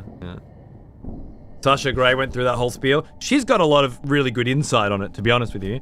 And a lot of what Sasha Grey's focus is on the sort of abuse of women and the absolute fucking obscenity that is the porn industry, particularly in Europe, and like what the Andrew Tates, you know, of the world will do to get shit out there. But I think that's a very different topic, and Sasha's in a very good position to have that conversation with the world. And I love that she is also a badass fucking gamer, but is willing to have, you know, those candid conversations about an industry which she grew up in. That's another thing though. That's the pros and cons of porn as an industry. How's Adriana doing? I only see her usually when she raids here, but she always seems in good spirits to me, ever since she broke her fucking back at TwitchCon. I don't think she fucks for money anymore, but she doesn't seem to mind the fact that she's still like top 10 porn stars of all time. And she's always been really nice to me. So Sasha. They've always been absolute sweethearts to me, and I like their work, all of it, to be honest. Their whole range has always appealed to me, and their gamer stuff included. So, yeah. I knew she got out of it, just wondered how she was. Yeah, she seems great. She comes in here sometimes. Have a little chat. Usually ask me, like, you know, what are the good games to play? I got her onto Dark Souls or shit, you know? Got her onto the good stuff. You're gonna be a gamer, be a gamer. Duh. You playing? Good boy. Look how good you are. Wow. Good boy. Well done. Yeah, pushing this one, pushing this one. Yeah, you got it. You did it. Well done. Abba. Oh. You talking to the people too? Good on ya. Baby's first soul review. Yes, good job. And now we'll eat it. Gotta see how it tastes. Yeah? We'll have a little munch. Hmm?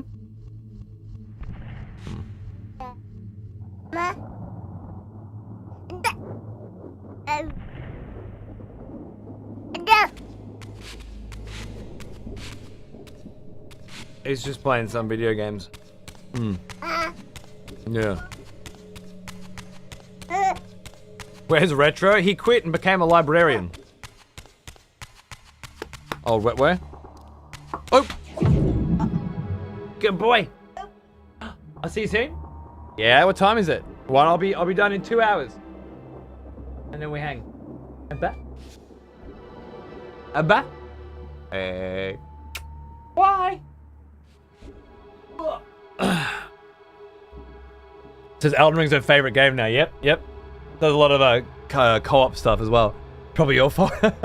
I take full responsibility for getting new fucking gamers to come in and play real fucking video games.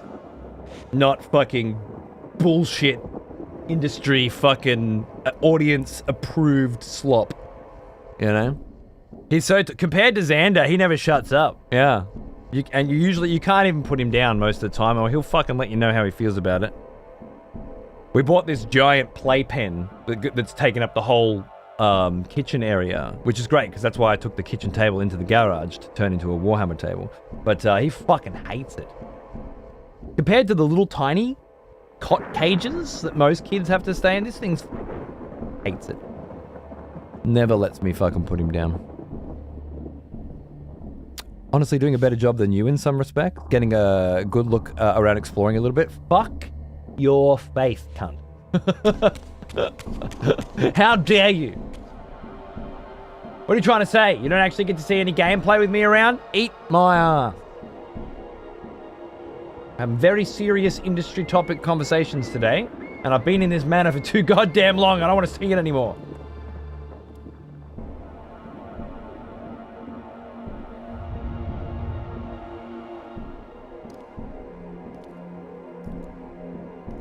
Had a good look at Dead House Sonata. It's not looking bad at all.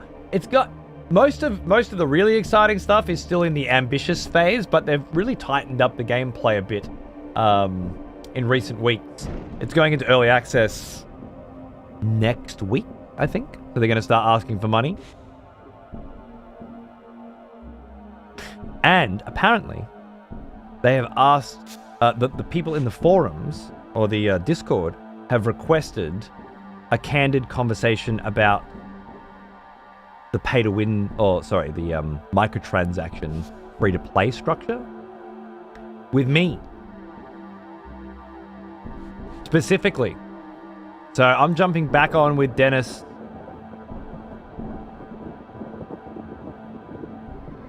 I think on the 16th we've booked it in for. Or maybe the 18th. To have another conversation. Because I did push him pretty hard on the microtransaction front last time.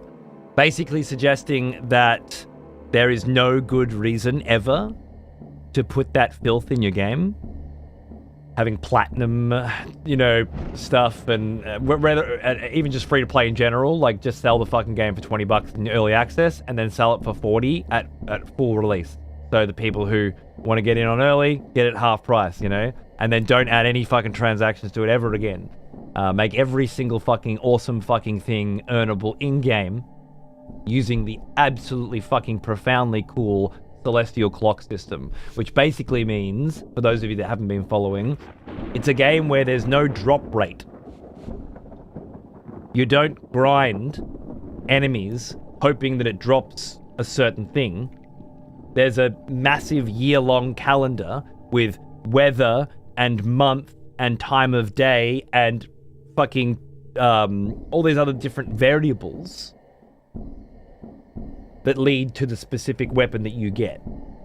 It's a blood moon tonight, and I killed the werewolf in the fucking forest, and I got the specific red-tinged werewolf vampire form that I can now change into. And when some cunt sees me run past as a fucking red-tinged fucking werewolf, they go, "What the fuck? How did you get a red werewolf?" Let me tell you a story, my friend. about that night I was in the forest and the moon was red. Like that's every single type of variant for every single type of piece of equipment is all based on when and where and how you got it. That sounds super fucking interesting to me. But right now, the conversation seems to be a lot more about microtransactions and a lot less about how that system's going to work. So we'll have a good chat about that.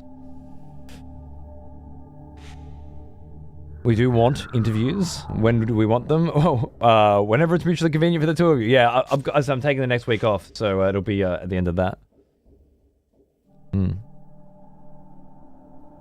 I'm excited anyway. Right, this room. What do you want from me? There's still that one aspect that I'm missing, right?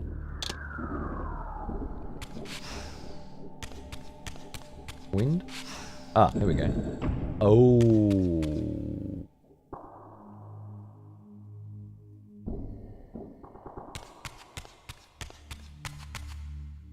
Oh, I fucking get it, didn't I? All right. 1, 2, 3, 4, 5, 6 options up there. 4 here.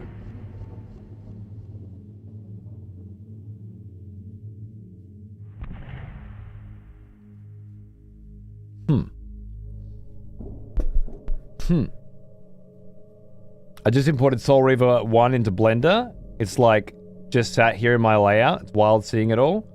Dude, that's awesome.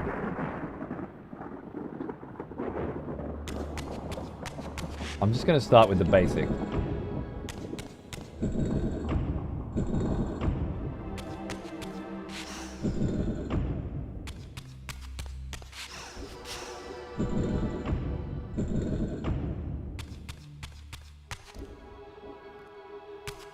To me, it reads like the 4 pillars there. Bang, bang.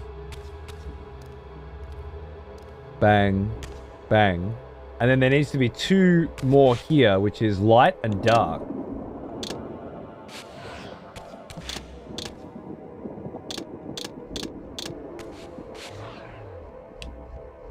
There's no red crystal I can hit to make my powers summonable.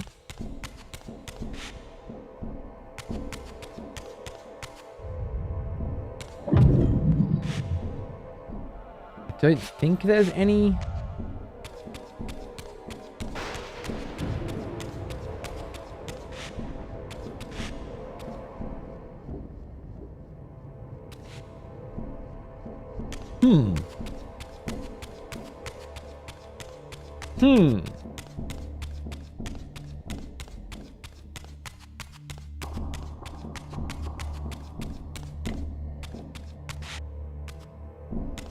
Another picture of that raven.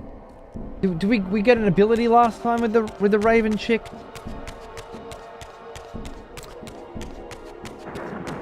It's a closing. Have fun. Sleep well, Trapper. Thanks for hanging out, mate. I appreciate it. I hope you had a good time. And yeah, I'll probably see you Monday, Friday if you're around. Otherwise, I'll be back in a week. Or in the garage, if you're into that shit.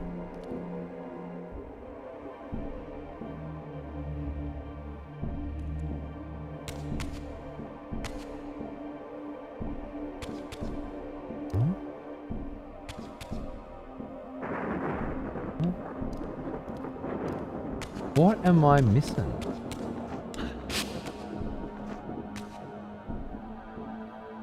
What the fuck am I missing?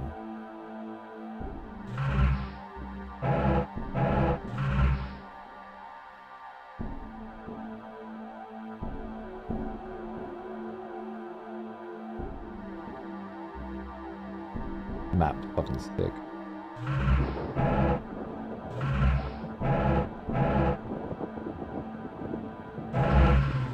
Could it be?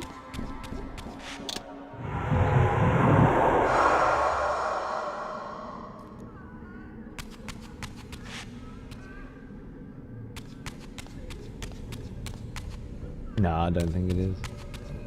Damn.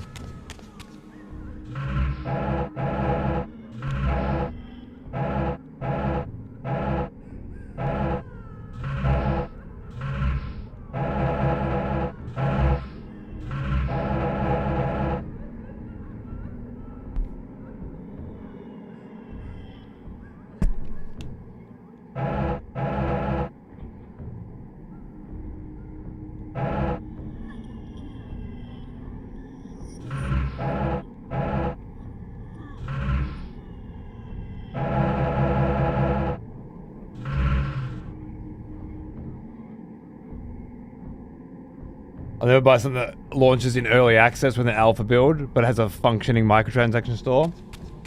I agree, Moon. That is what would hold me back as well. So I can't, can't judge there. I understand that they're trying to make the money so they can make the game. I get their perspective on it, but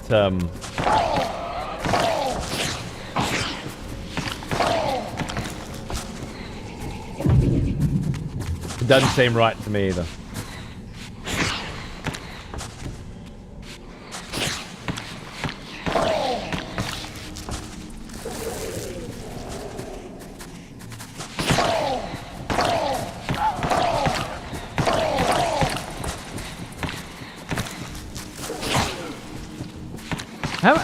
Where are you all coming from?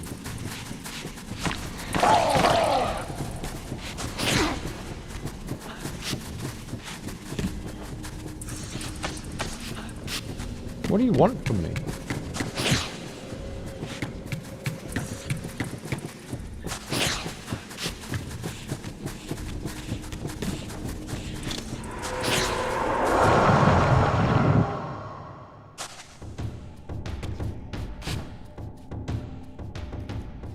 Oh, of course, Celestial. People love it when they find little things that most people won't find. It triggers that beautiful sense of superiority that we all, love.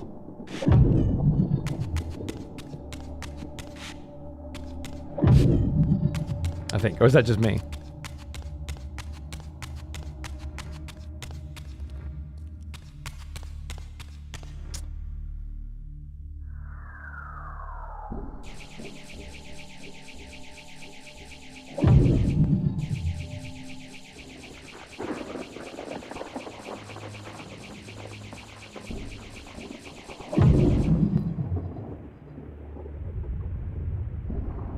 I need to get up there. In order to do that, I need this dais to come down, I think. This has swirly symbol on it. This feels like this piece here and this piece here should move. They don't.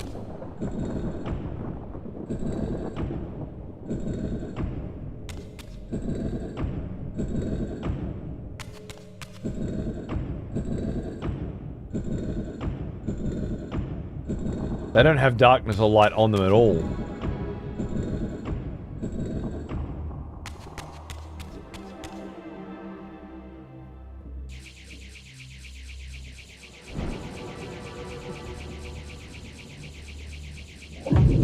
I am properly fucked. I don't have a goddamn clue.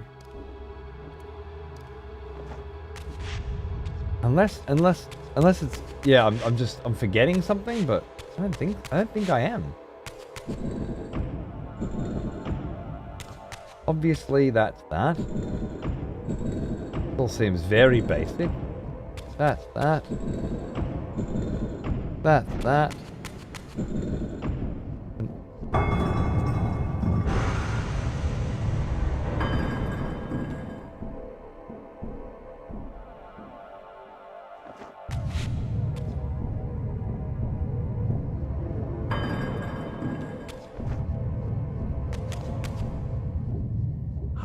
Here was the second piece of the emblem. Now, undoubtedly, the crypt door could be opened. Did I...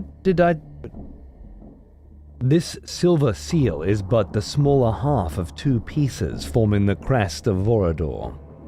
Might the complete seal reveal the path to Vorador himself? Same as before. I don't understand why I got stuck in this room. Unlike the previous couple puzzles where there was one where like you literally had to attack a fucking painting or a mural. Or stand on top of a pillar. Which were both really annoying. This one's...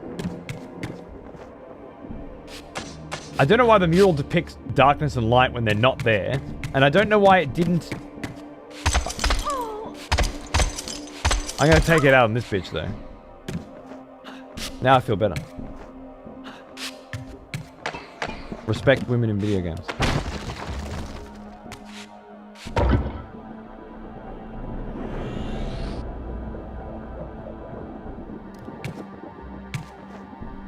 And like the respect there is like if that was a man, I would have done the same fucking shit, right?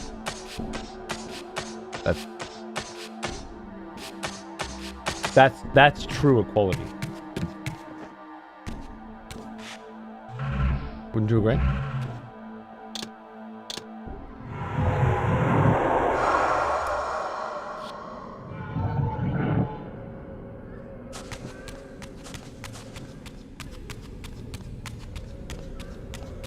I have a naked fun party that night, but I'll cancel it for that stream. Dare I ask what a naked fun party is?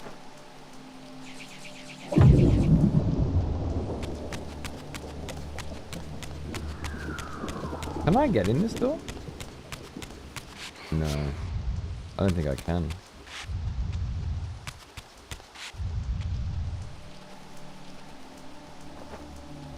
I'm not even sure if I just went the way I'm supposed to go. I think I might have just went the wrong way completely, but I think we'll be able to make our way back in. You can ask, I might not answer, but I didn't think I'd get this far.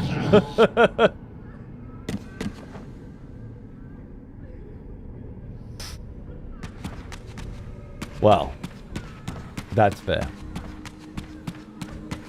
A good feeling I like to give people, the naked fun party. All right. I'm in. Sounds great.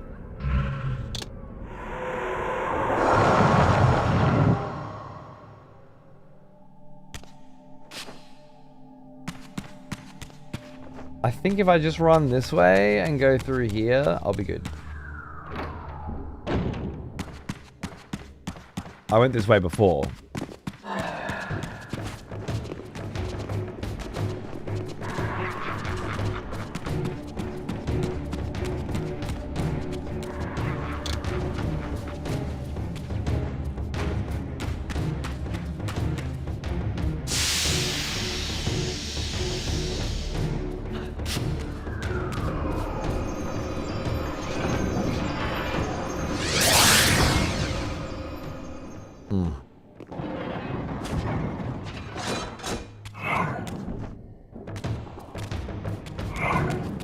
I feel like that coffee was like great while it lasted, and then the effects just wore off as soon as it ended.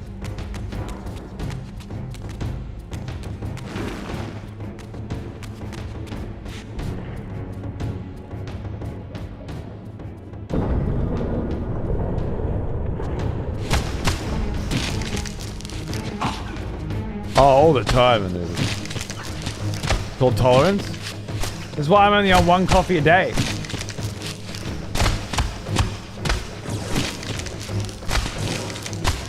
And I've been on one coffee a day for like a month now.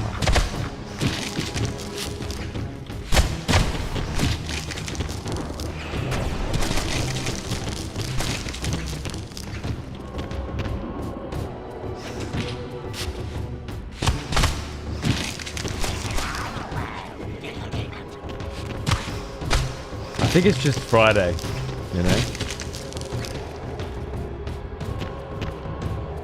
It's so last thing I have to do. Even if what you have to do is play a sweet asshole video game, it's still the last thing you got to do on your list, right?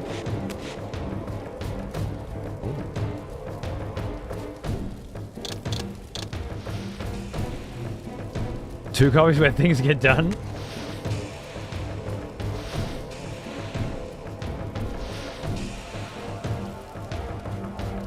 Oh, I know.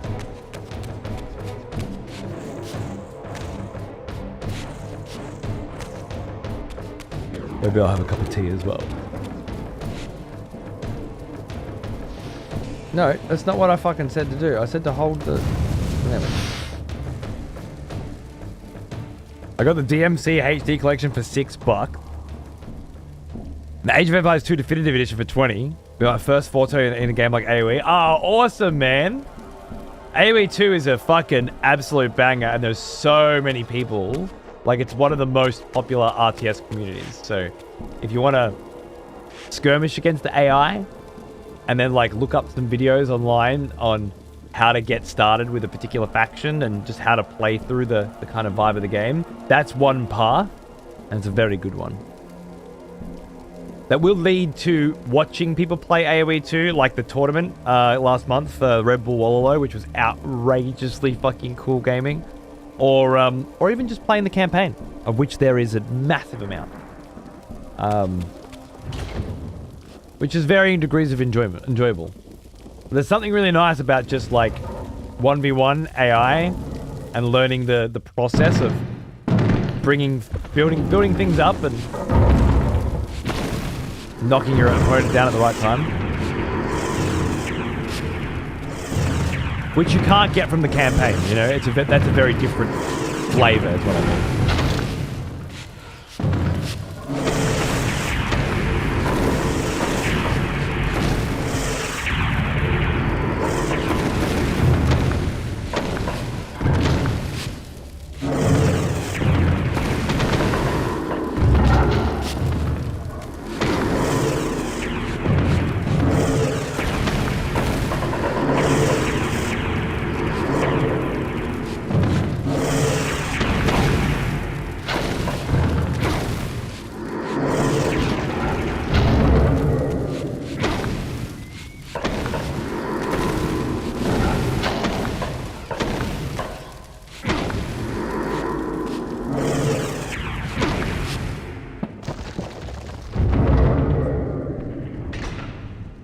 Age of Empires for the win. Yeah, bro.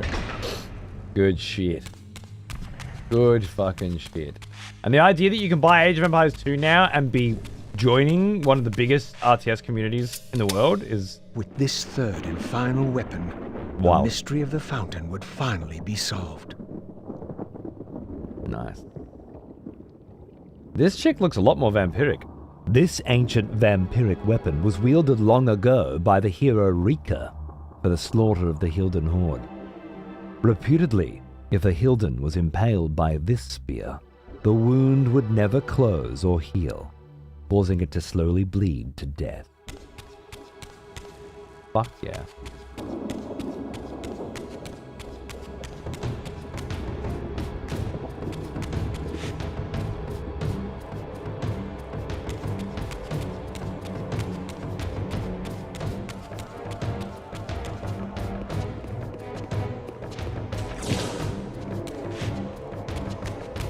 Just vampire. Was that one of those Hilden fuckers whispering to me? It sounded more ominous. Gay Bolg energy about it? Is that Dynasty Warriors? I can't remember where I've heard that. Final Fantasy. Irish folk. Even better. It sounds Irish.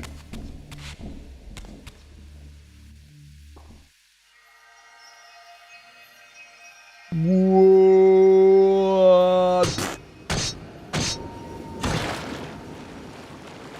Yeah.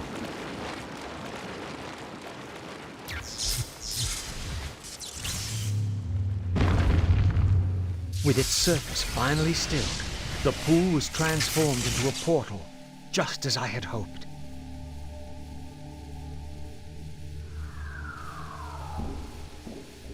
Lucky that gambit paid off. Otherwise, you've just fucked around in someone's mansion for a long time.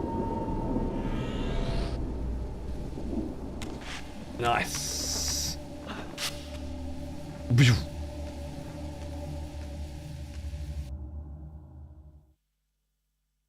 Exciting. Yeah.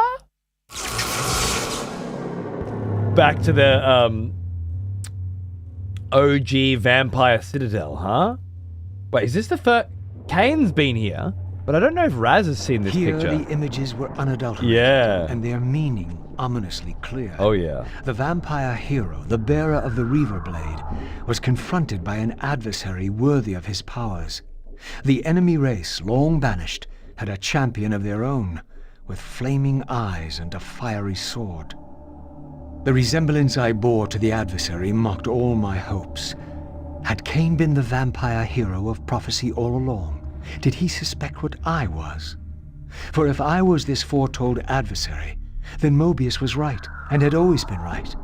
I was destined to fight Kain and destroy him, or be destroyed. What part did free will play in any of this?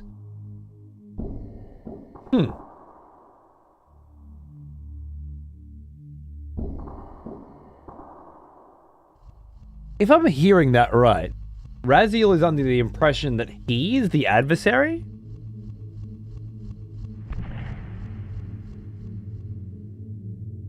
And that Kain is the descendant? Did I mishear that, or have I had this wrong the whole time? To me, it was very clearly that Raz, with his blue skin, was of the original vampire descent and wielding the Soul Reaver. Kain, much more looking like a Hilden here in his bastardized vampire form. You're confused as well? Okay. Portal wasn't deep enough. Yeah, that's funny. Maybe it's just Raz has the wrong impression?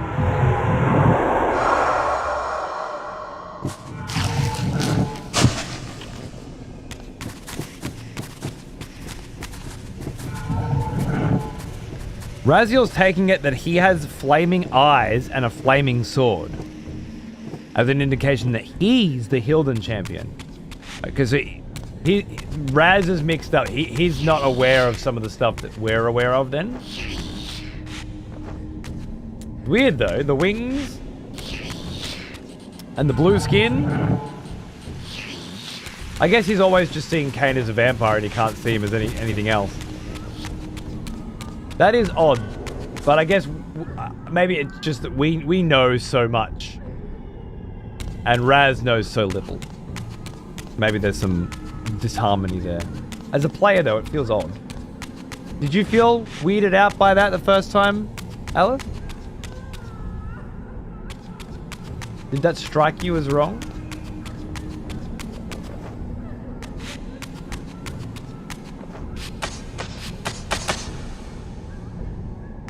Okay.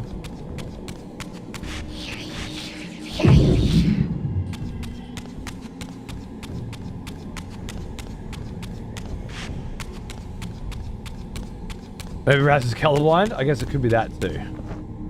The first time I played through, I felt like Raz was prone to taking the least charitable interpretation of himself. So a bit of self-deprecation then. He's just hated himself for so long.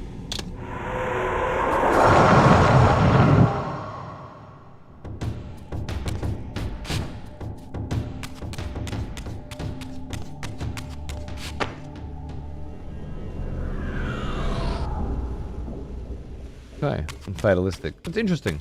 There's a bit more psychology there at play than I feel like was telegraphed.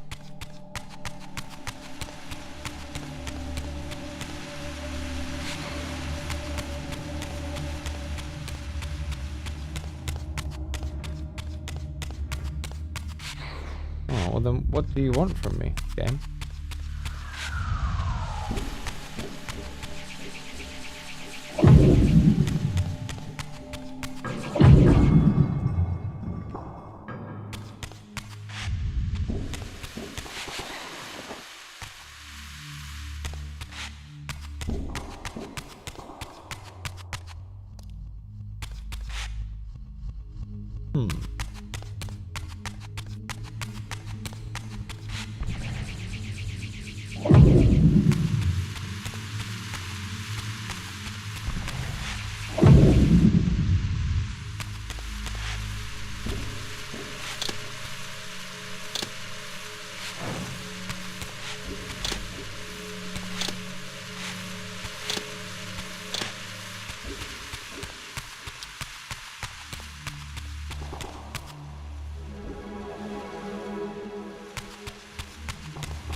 What, I wonder, did hitting that switch do?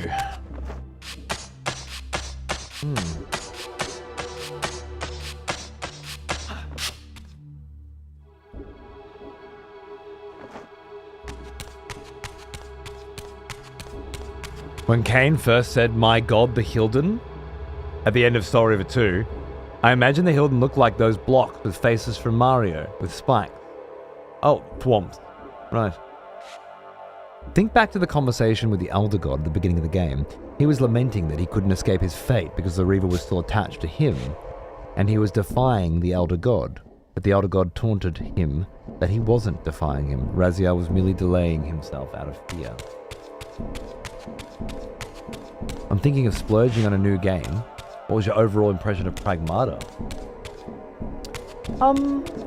The combat system felt really cool to begin with, but once I sort of got my head around it, it felt like it got a bit easy for me, but it didn't necessarily mean that the game was bad, just that I had other stuff to play, and it just felt like it was getting a bit, like I figured out the gimmick, and now I was a little over it, perhaps.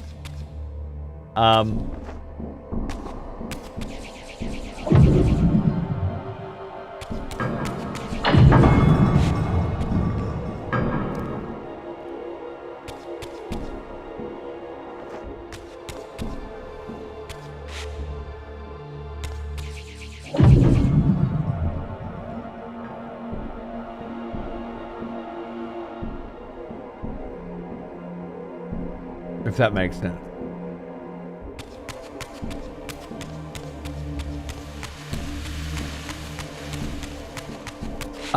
But like, no, like, I don't know, it's a hard one. It was a bit generic. But otherwise, like, if you want kind of a Dead Spacey action game with pretty cool characters and at a reasonably good setup, like, I don't know how the story goes from the beginning, but it's pretty good. You know? Douse the flame?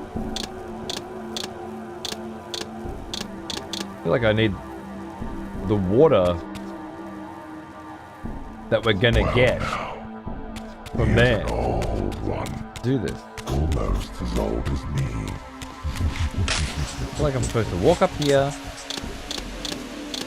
and press this and we're done. That's what I feel like I'm supposed to be doing.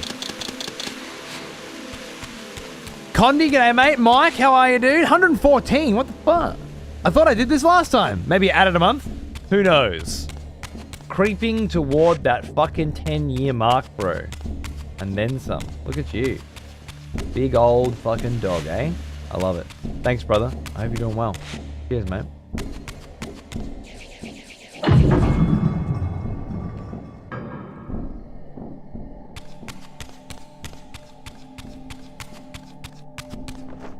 Ever-loving fuck.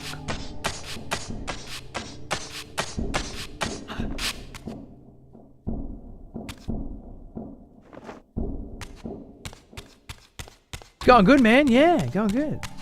Just solving some little puzzles in the old Legacy of Kain series, which has, you know, been a pretty big part of the whole series, if I'm being honest. I'm really good part of it.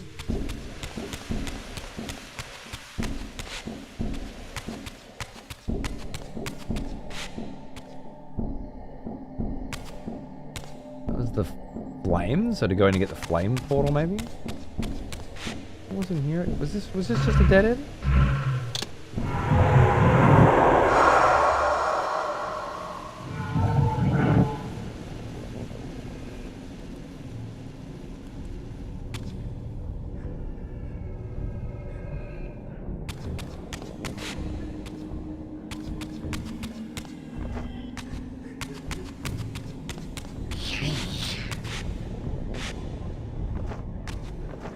You get up into there through that room?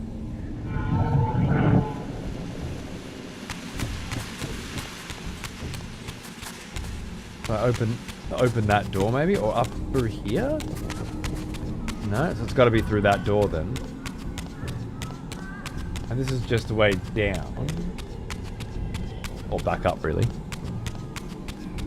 Been a blast watching you play through this whole series. Awesome, dude. I'm fucking glad. I say I want to do more series playthroughs of video games. It's what I feel like I enjoy the most. Oh my god, I just had to walk up to it in spiritual. Oh. Your deliverance is at hand. In death is your release. This state is merely atonement. Two at once. Nice.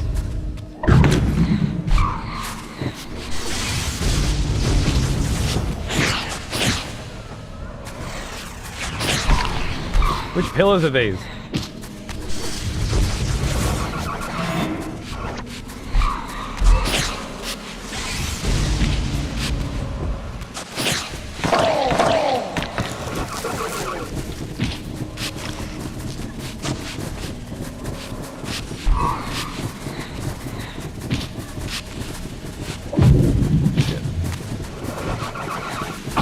Alright, they're a little harder than the last one, I think. Only a little.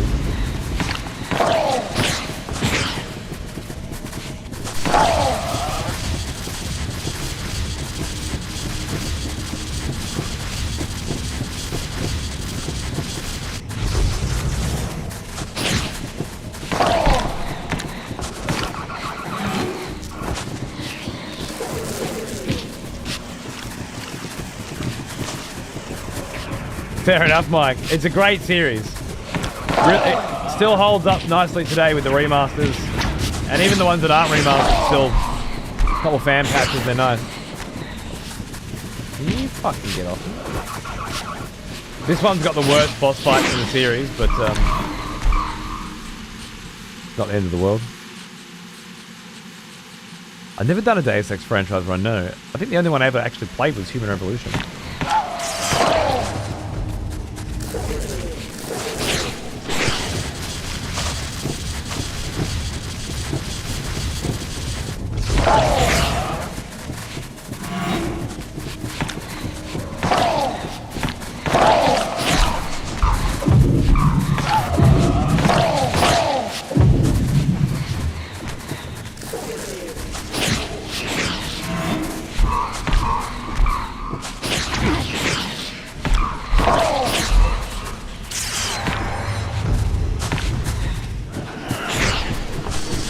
That hold to release mechanic, like that was the fourth attempt at pulling that off.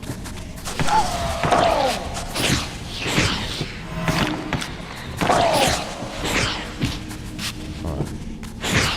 Okay, if we could just fuck right off. That'd be fine. Is this thing healing? I can't tell. Oh no, I can't. I think it's just the colors thing.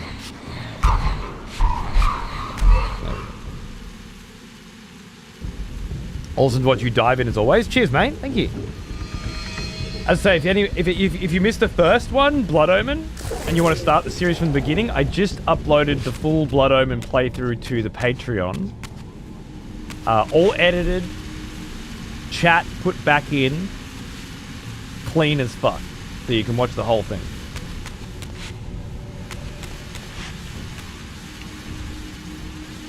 Okay, I beat the piss out of those and charged up the pillar, which is what I thought I had to do. Now I gotta find the room that had the res, yeah, here.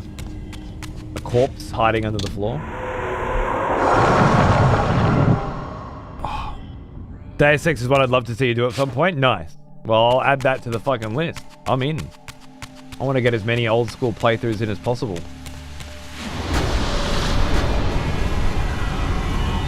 Oh yeah.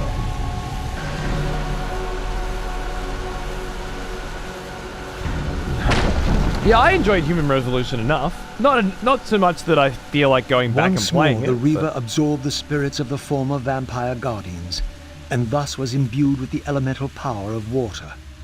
Perhaps now I could enter that mysterious crypt at the end of the garden.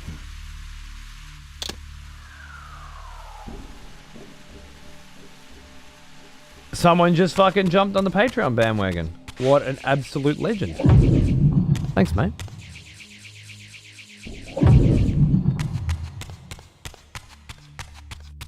That's the all access pass, brother. You can fucking, you can watch everything on there now.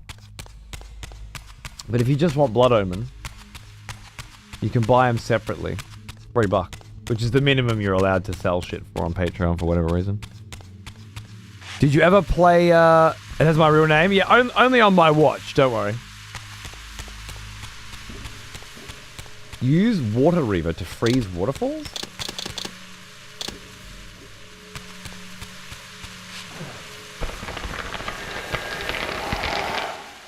Whoa.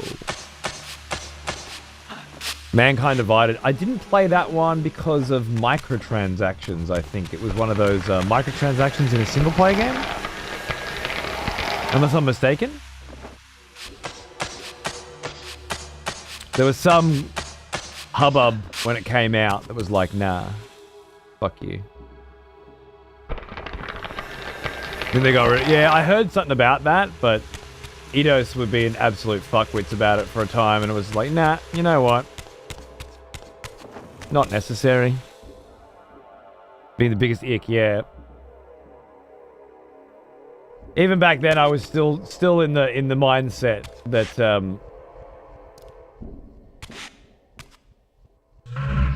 certain moves need to be shunned. You know, otherwise, what the fuck's gonna be left of this fucking industry? Didn't have like 20 different versions of pre-order shit? Probably wouldn't surprise me.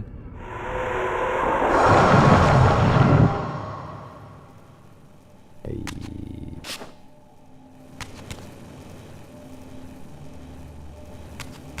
Wait.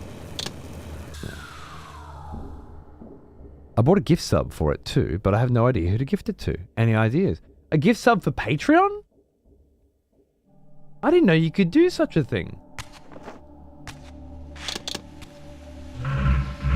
Yeah, really?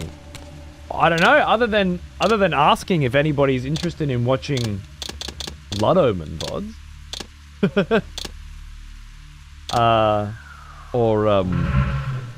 what else did I ever put on there recently? Wolfenstein last week, Obra Dinn, Red Dead Redemption before that, God of War 1, and Shadow of the Colossus. I think that's what I've done so far. Mother's Day is coming up. Good gift for Mum. That's right. Give her the gift of an excessive profanity VOD collection today.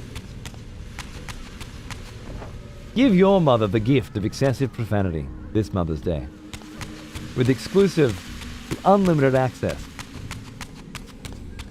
to the hottest VOD collections in the industry. Who's a mum in chat? First mum wins. I don't know if we've got any mums here. Sometimes we have mums and grandmums. Game and Grandma's a granny.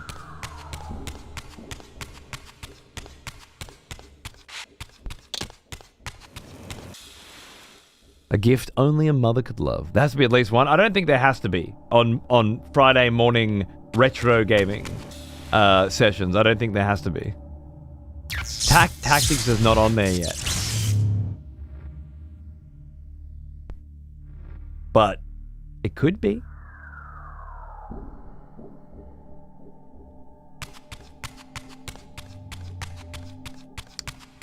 It definitely could be. I think Tactics would be one of the easier ones to do. I'm supposed to be doing Bloodborne, but I keep delaying it because it's just going to take me so long. But Blood Omen was great because the VODs were 4 hours-ish, four and a half, and you cut out the intro and some bullshit. They ended up being like 2.5, 3 hours, right? And I could render them in fucking 30 minutes. The Wolfenstein VODs were 12 hours. I had to render them all overnight. Made this week way fucking easier.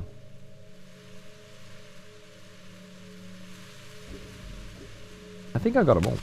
I think I can just go now, right?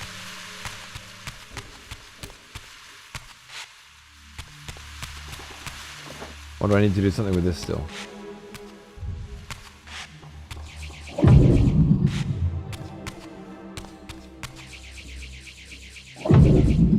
Don't know. I think that was 4 and 5 though, so I think I'm done. Let's just climb up the... Wait, is that...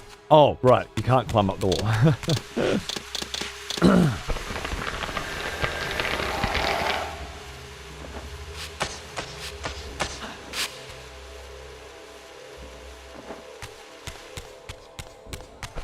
Yeah, fair enough, Ralph. Oh.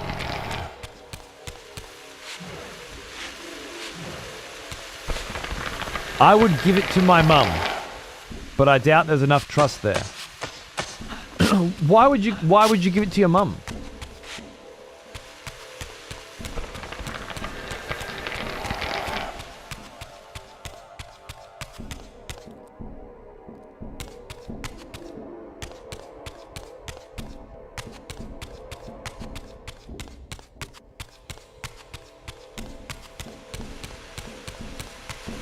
I have to know. That portal looks like broken down and ruined, so I don't know if that's where I'm supposed to be going. And there's no portal in there.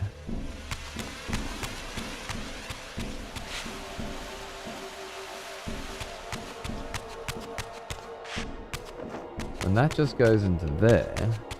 How? What have I done? How have I gotten lost? Is this it? This looks nice. Can this be it? No, can't be. No, because it's got five fucking circles on it. Can't believe I'm lost again. I give it to my mum. She already thinks you're a dickhead. It can't get much worse. But she does know who I am. Winning. But she has heard of me. Hey? Right.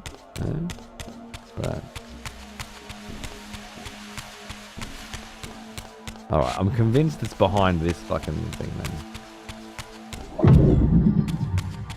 Is it you behind there?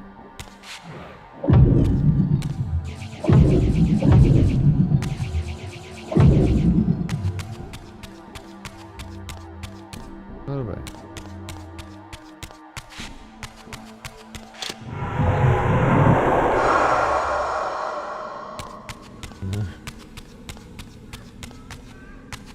What horrible mistake have I made?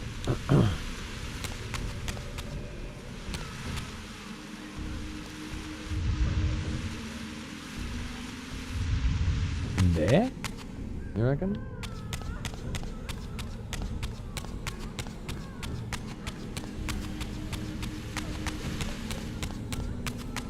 She's always enjoyed your content. She enjoys my interests and a bit of a gamer. So I feel it would give her some context and fun things to watch. There you go.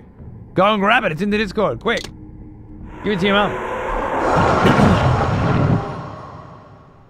There's a funny story behind that. Oh, come on. Don't hold out on this, bro.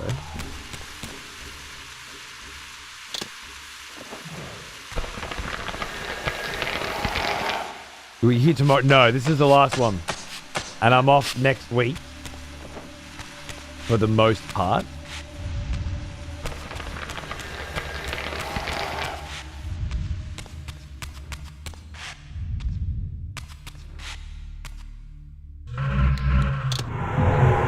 But I will be doing Legacy of Kain on Monday morning, I'm pretty sure.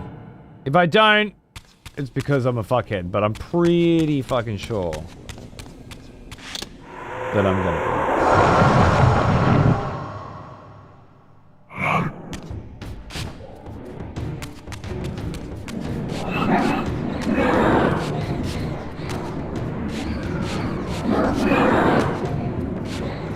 10-minute rant at some fuckstick that tried to tell you what you liked and why it was wrong. Didn't go down well then? You either like the rants or you don't, right? Sometimes, you know, sometimes I like my rants and sometimes I don't, you know? Like if I came in and saw a particular one of my rants, I might go one way or the other, right? So I get it. I get it. How do I get? I know where to go. I know where to go.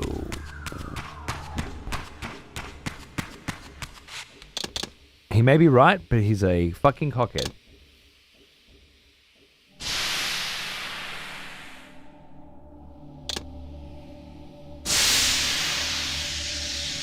I mean, almost good enough to put on a tombstone, right?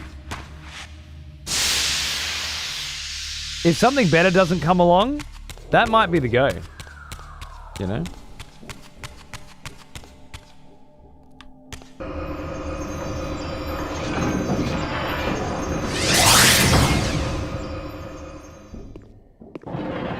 Because, like, didn't have to be such a cockhead about it is kind of my MO.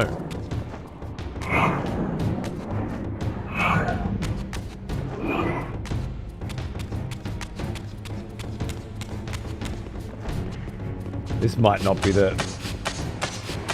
right way to go. But it might be a way to go.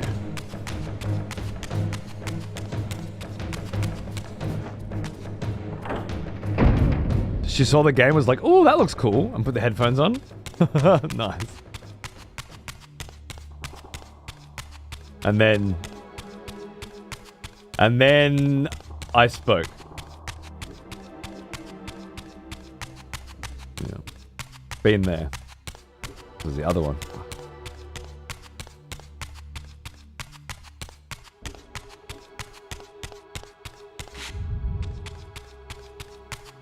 Definitely feel like I went the wrong way. I was outside again earlier. I just can't remember how I got there. Not out the front either. It's out the... Ay! Nice.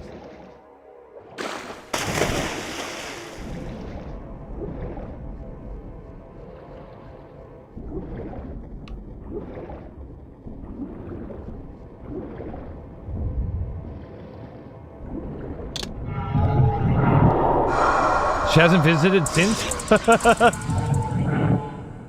You're welcome? I'm sorry? Either or.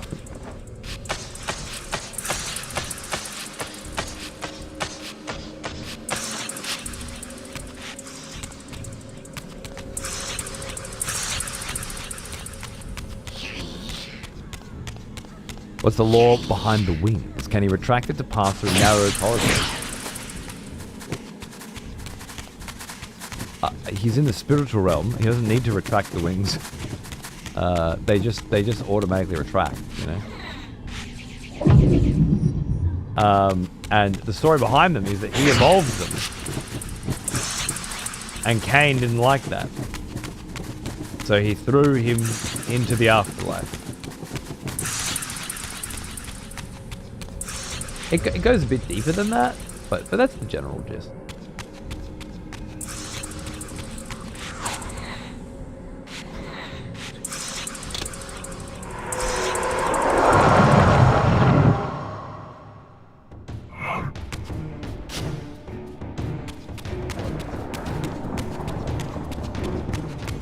Naked parties, wings in buttholes. A picture is starting to form. A picture of a man.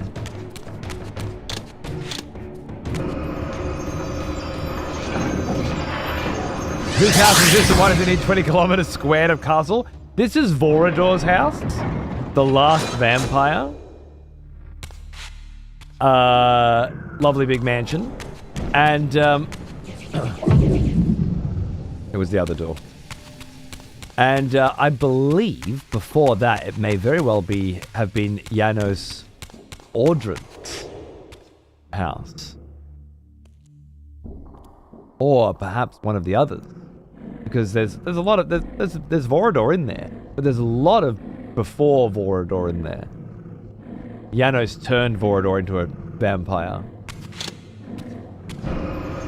So I'm thinking it might, and Janos was the last of the angel race of vampires, so. You know, it's big and old and serious. It's a serious place. Which is why we're still in it, even after another day of playing this game.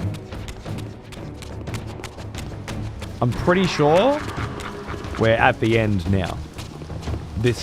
We've got the final element we needed. It took a while to get to it.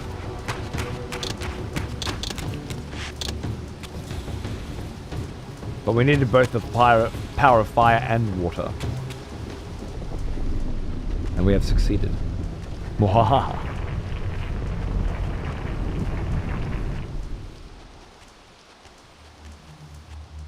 Got you, Sin. Yeah. Oh.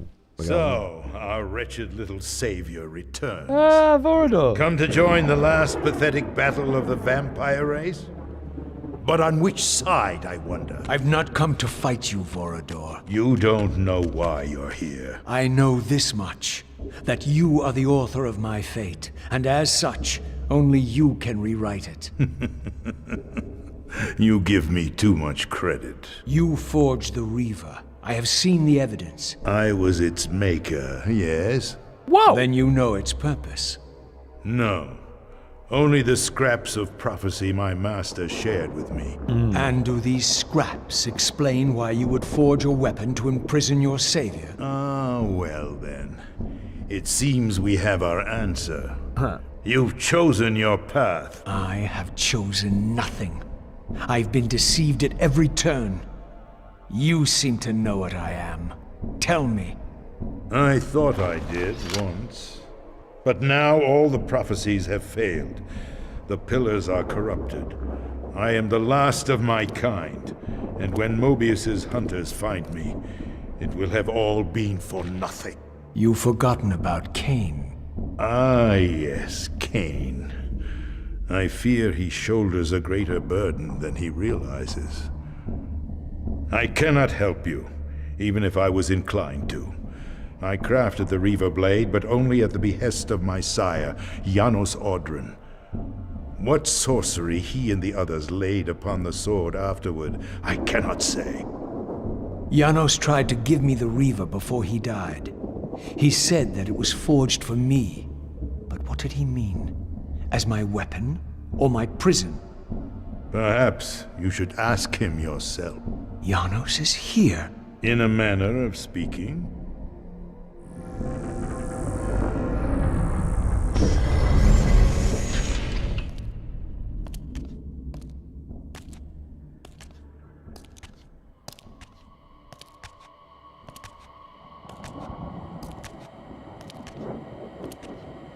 Awesome. The greatest of us all, the father of our race. The Seraphim tore the heart from his living body 5 centuries ago. But there's no sign of decay. How is this possible after all these years? Somewhere, the heart still beats, and while it does, the body will remain preserved. If his heart could be restored, Janos might yet be raised. And you haven't tried to recover it in all these years? Many times, but our enemies hid the heart too well. It was taken as a trophy to Avernus Cathedral centuries ago, where they christened it the Heart of Darkness. Believing that it embodies the essence of our dark gift, they hid the heart away lest it fall into the wrong hands. Our hands. Redeem yourself. You may be our last hope. Perhaps you alone can find the heart if it is meant to be found. If Janos can be resurrected, he will have all the answers you require. This key will open your way to Avernus. But be advised, there are dark sorceries at work in the cathedral. You must be on your guard. The library seal. Given to me by Vorador, this emblem is the key to the great door of the mansion's library. On the other side lies the path to Avernus and its great cathedral. Perhaps I can succeed where Vorador has failed and recover the heart of darkness. Oh, shit. I know where that library is, too, because I was stuck in it for a fucking hour last week. Boom. All right. Interesting. Raziel's reaction here. Because Raziel's already had a good chat to Janos before he watched him die and realized he was the cause of his death. In Soul Reaver 2, right?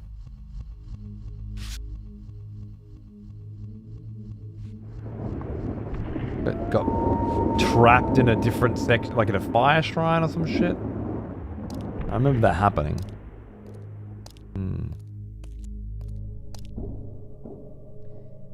Anyway, I'm gonna go get a cup of tea, and then we'll come back and play some more, okay? Thanks for hanging out. I hope you've been enjoying yourself. Some more gripping revelations, and it seems some good progress. Let me find some tunes that I think would fit the vibe nicely. Yeah, that'll do. I love me some Theophany. And I bet you will too. I'll be back in just a sec. Thanks for watching.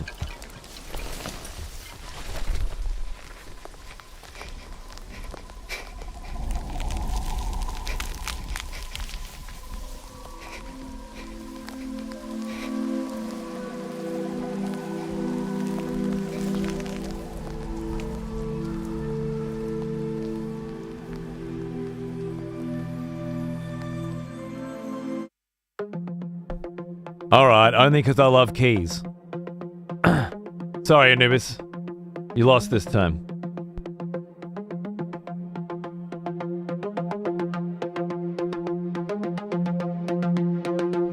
Live for nothing.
That was good timing, wasn't it? Welcome back. Oh, you did the backseating Kain, but it was on the wrong scene, so there was no backseating Kain. I'm sorry.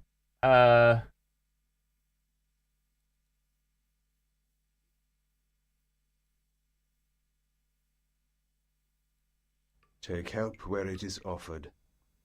Yet I've always found that help offered when not needed is usually no help at all.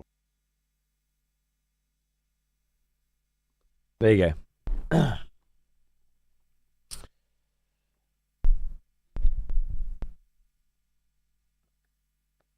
I assumed people would only use it when there was backseating. Of course, I'm an idiot. Remember, I'm the guy who built an execution system and forgot to put in a what if people vote no.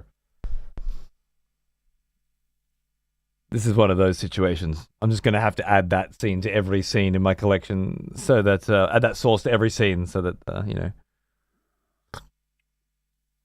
we can have the glorious Kain backseating advice pop up whenever we need. All right. Whatever you want as opposed to whatever we need, perhaps.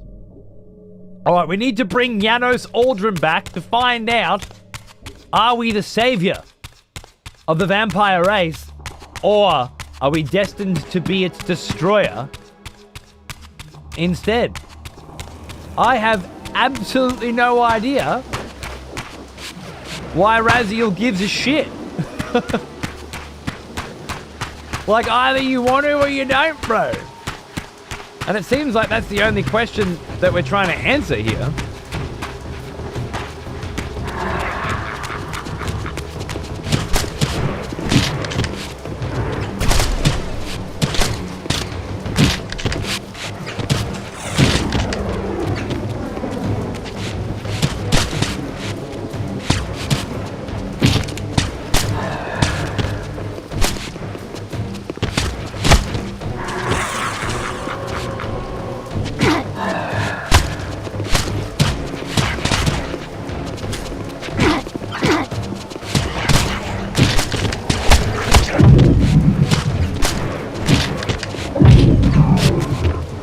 I love how you use telekinesis on them. Oh, we got a freeze now? Oh, I love it. And it just knocks you back. Not if they are distracted, though. That's an interesting tidbit.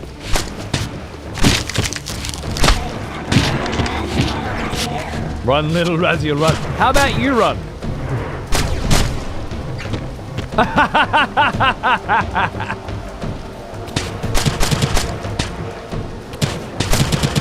Huh? Run as fast as you can, little gingerbread man. He's gonna let you wake up with this fucking thundering headache.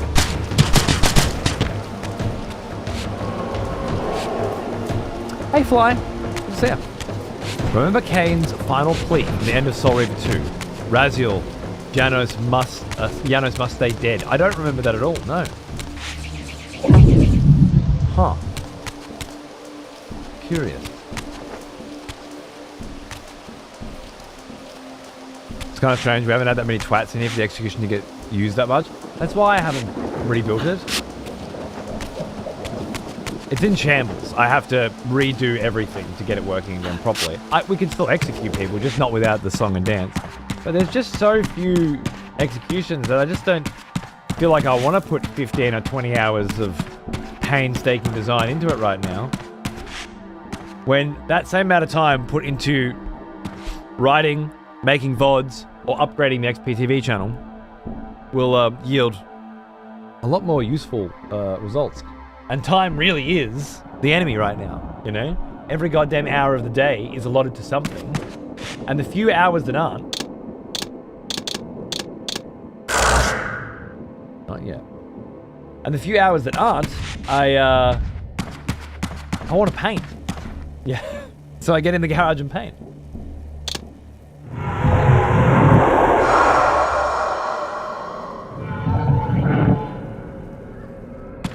I will rebuild the execution system at some point. I just feel like I got to do it when there's some really good reason to do so. I was thinking maybe for Silksong or Elden Ring's DLC.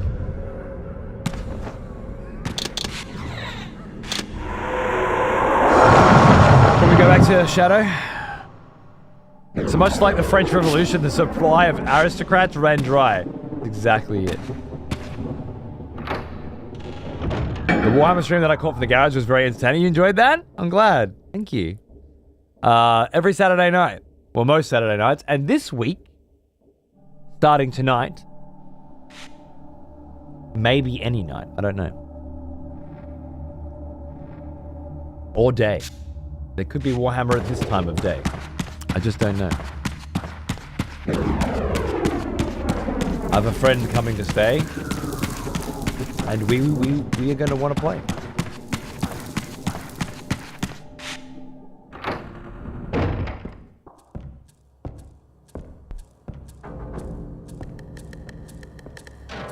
Avernus is in flames, and with it, our hopes may evaporate.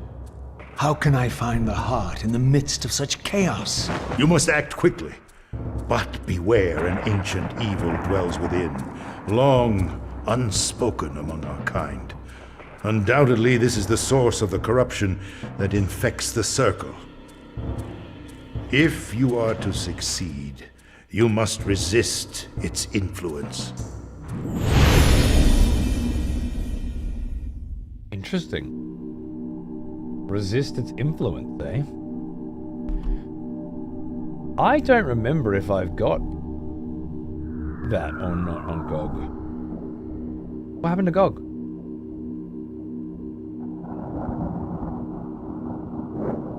Owned. Filter. GOG.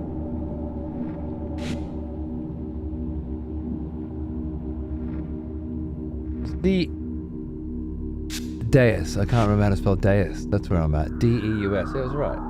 I don't have it.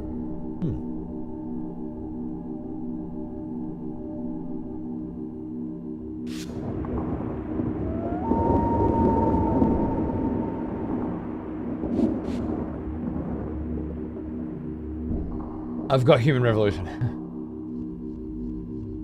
Deus Ex. Well now, here's an old one. Almost as old as me.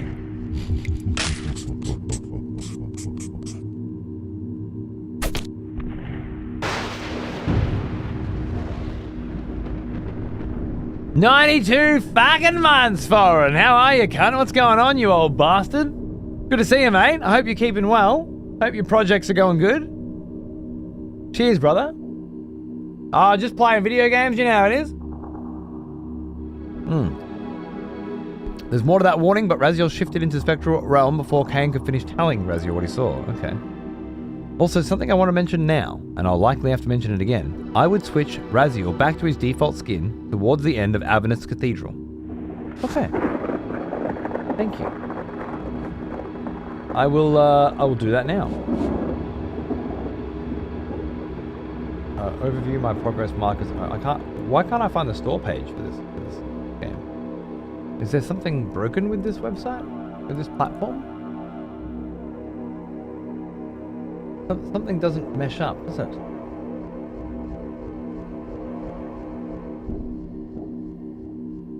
And then I want to search here, but I can't search here because there's no search button here.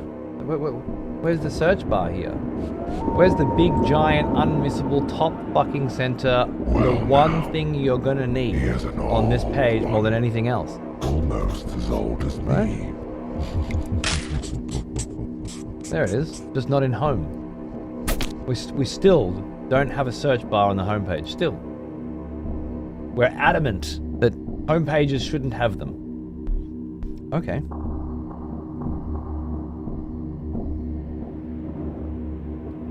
Deus Ex Game of the Year edition. So that didn't come up before. And it's half price at the moment. Nice. Good on you.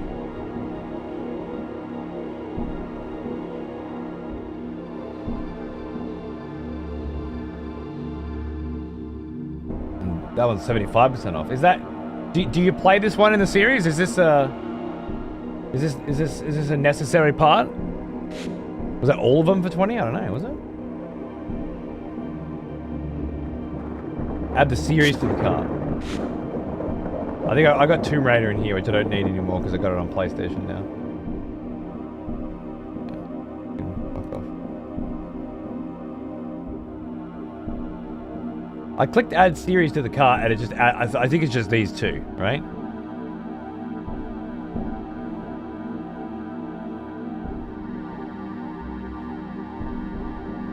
$911, hello. Have to pop in randomly from time to time with the primer. Thank you, darling.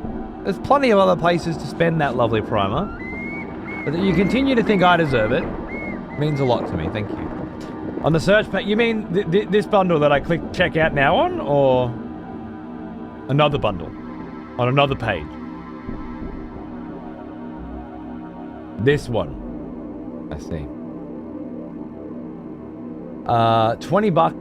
Oh, and it includes those two as well. Yeah.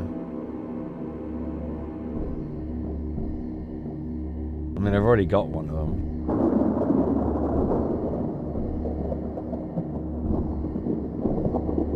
On the revision mod, nice.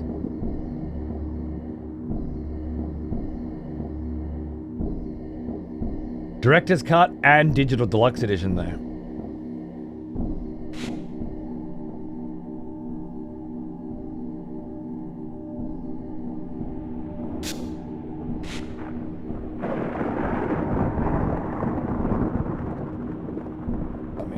Good deal, isn't it? I don't think I've got the director's cut of this one.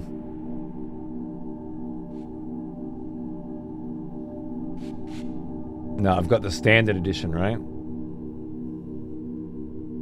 On Steam. 15 years ago.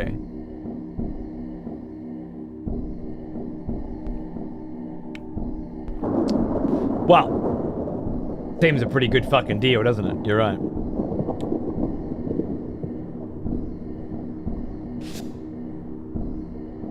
$25 hours though, dedication. That was what a playthrough used to be, you know?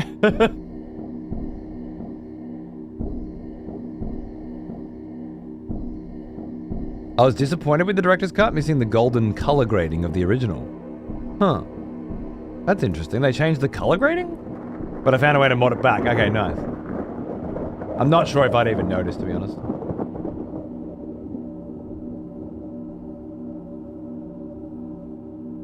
Just fucking PayPal it, eh? Save myself the trouble. I don't think my cards are on there anymore. They all expired. Finally.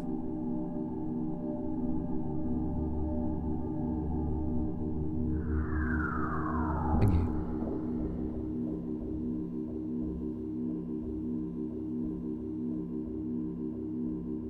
Log into GOG. Sorry, GOG. You made it too hard. I was already logged in. Ah, well. And we're going with old school graphics now. Just in case. The director's cut adds the missing Link DLC into the main campaign. Ah, okay. Yeah, get me the fuck out of here. It's the first time they've ever given me that warning. Interesting. I wonder why. Ah, of course. Back to our boy, huh? There he is. Now, what were we doing with you, Kain? We had to get the different seals and the different aspects of your weapon, right? Flame, Dimension, and Lightning. I think we're on our way to get the fourth one.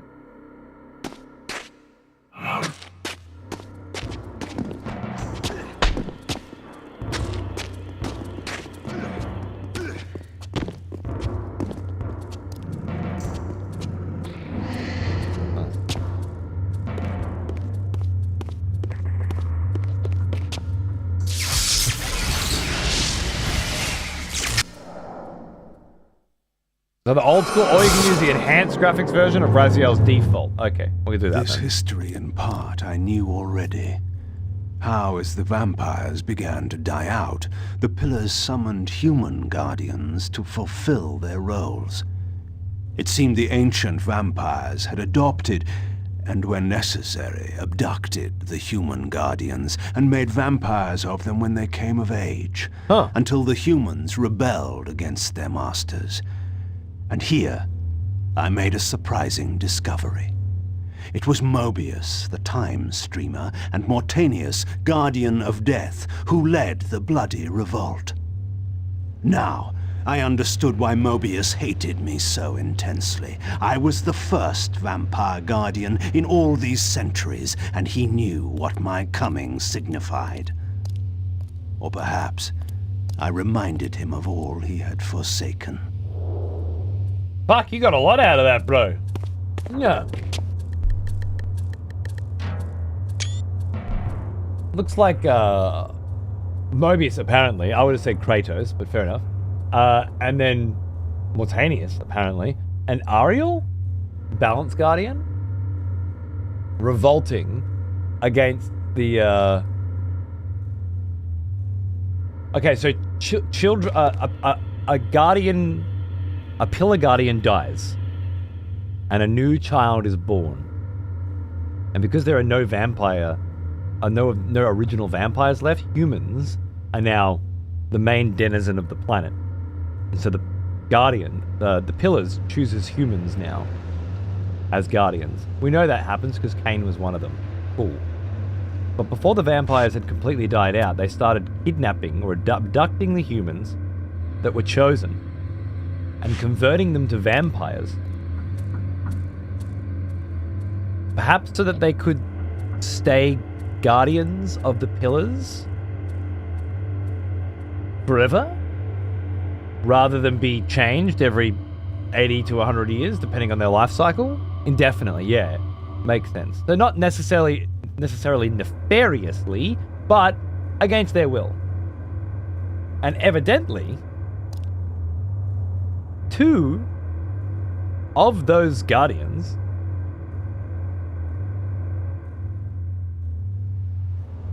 who had not been turned into vampires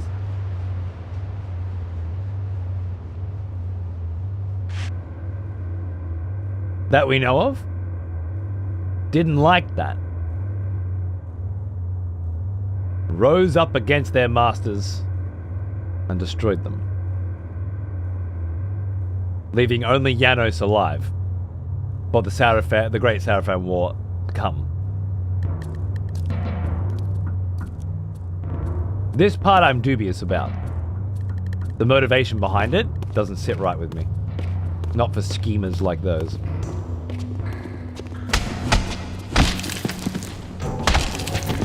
Big fun.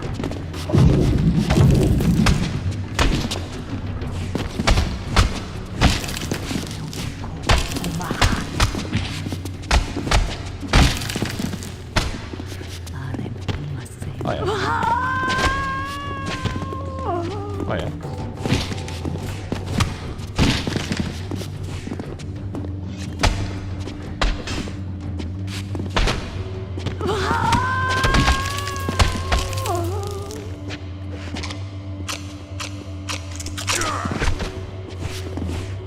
What were the 2 most powerful guardians, minion-wise?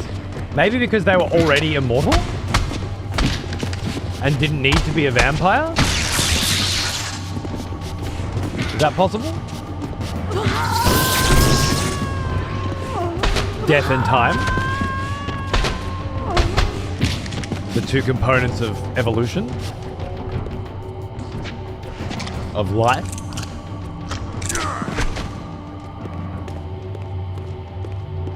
Time and death. Earth's secrets too. Hey, it's this cosmic element. Interesting.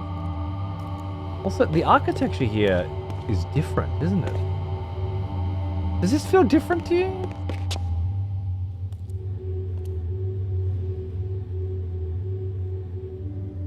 If I were to hazard a guess, I'd say it feels more Hilden. Might be a reach, but I'm wondering if they possessed an element from another dimension. Or it's even older? A more primordial force than...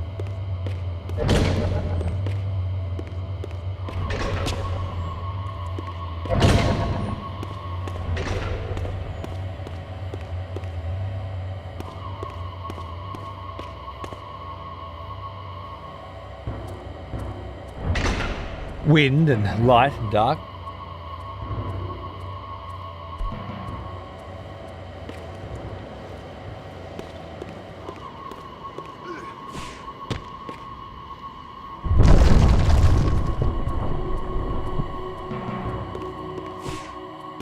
Can't do anything with you yet. The orb that once opened this portal had been destroyed. To power it, I would need to find a substitute. Fair enough.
Need some kind of emblem for here?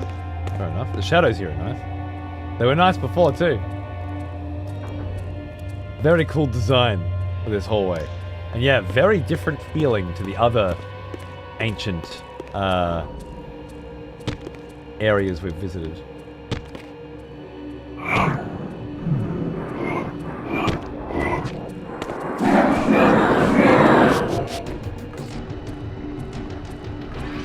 The Earth Globe. This unmarred crystalline sphere's surface is as clear as still water, beneath which is suspended an obsidian obelisk that upon close inspection is engraved with the symbols of time and energy. Bastions of elemental earth.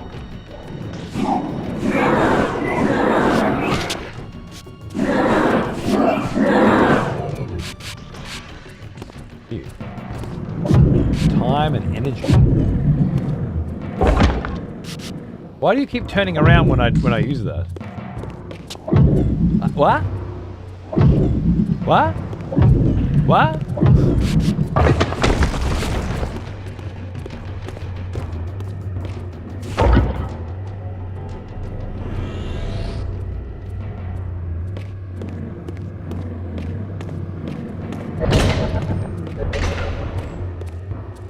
Now I go back where I came?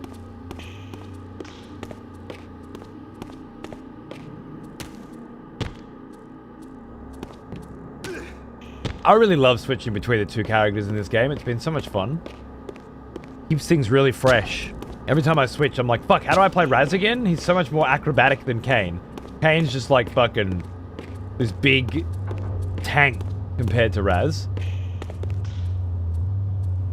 But after a bit of Kain, you realize just how much more powerful he is just in raw brute strength, right?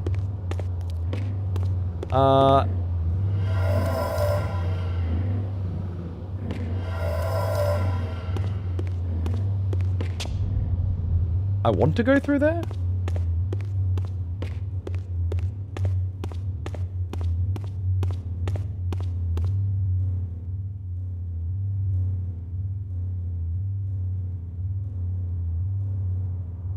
It looks like one of the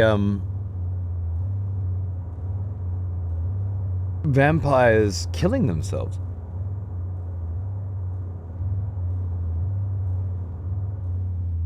It might look like two of them killing themselves. And releasing their spirits. So that they fall, die, and are reborn?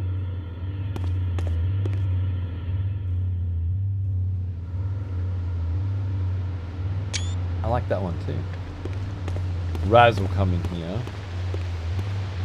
Right, before I go through that portal there, I just want to check what the fuck I'm supposed to be getting from here, because whatever I'm supposed to be getting from here, I don't think I've got it.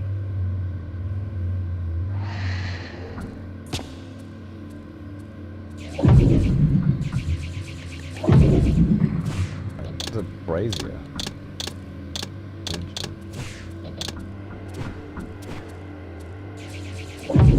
Okay, maybe I need to go through the portal, get something else, and then come back here?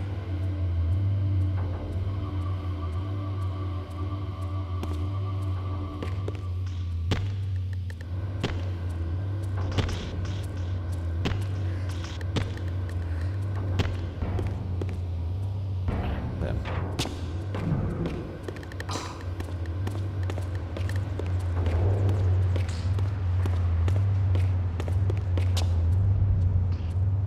Where I came in. Alright, fair enough. Fair enough, fair enough. I think I know what I'm doing.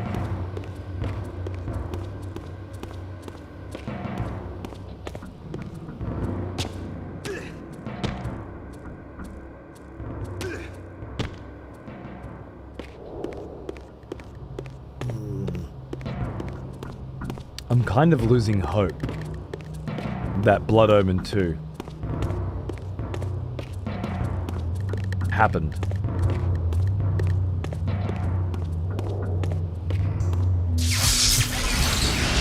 Not complete.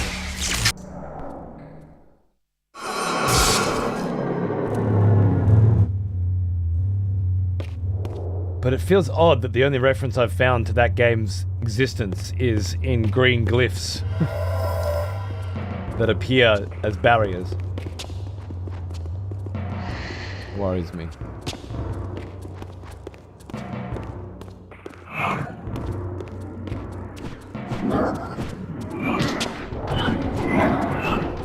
Legacy of Kain is the best?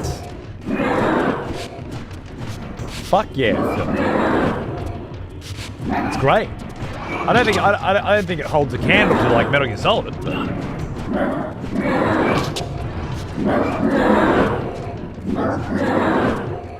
but it's great. It just doesn't have very good gameplay throughout the vast majority of the series, you know? Great characters and a great story, though, for sure. There we go, lovely. And you know what? The gameplay is so different and varied across the series that I do enjoy it, warts and all. Great fucking shit. The best is a stretch, I think, but it might be one of the most unique to have undergone like a change of hands and concept like it did so many times, and to still have really pulled something very unique out, you know? Boom. What's your expectation of the Odyssey? I mean, it's Nolan, right?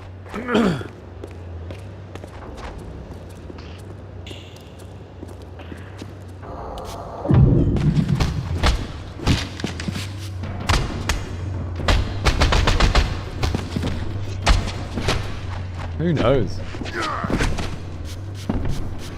I do want to see it, though. You know? I loved Oppenheimer. I didn't much go for Tenet.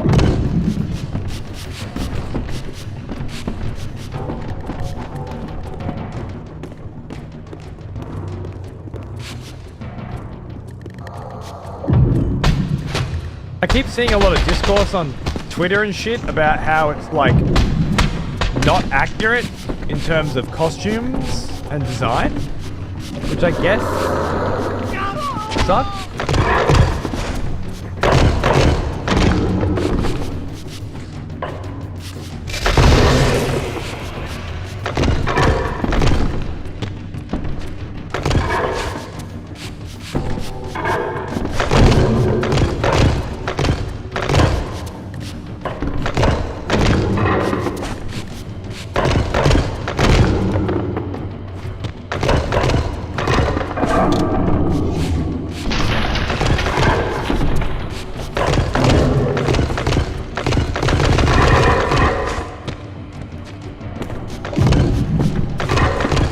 enjoyed 10 after the second watch? Okay.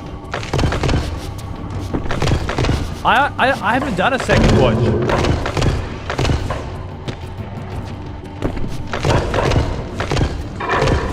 I really just don't think it's my kind of film, you know?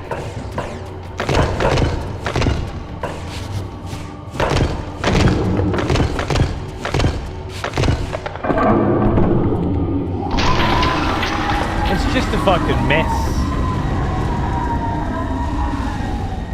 After the first 20 minutes, I felt like I'd been to 20 locations. Just zip zapping around. Maybe I just don't like that kind of story, you know.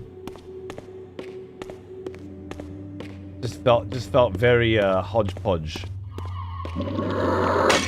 All backed on the idea of this cool concept with great special effects, but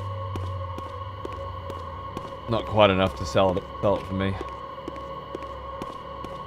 The aerial sword combo effect is so satisfying. I agree. Sounds great. It's a fictional story, so I think there is some room for costume adjustments.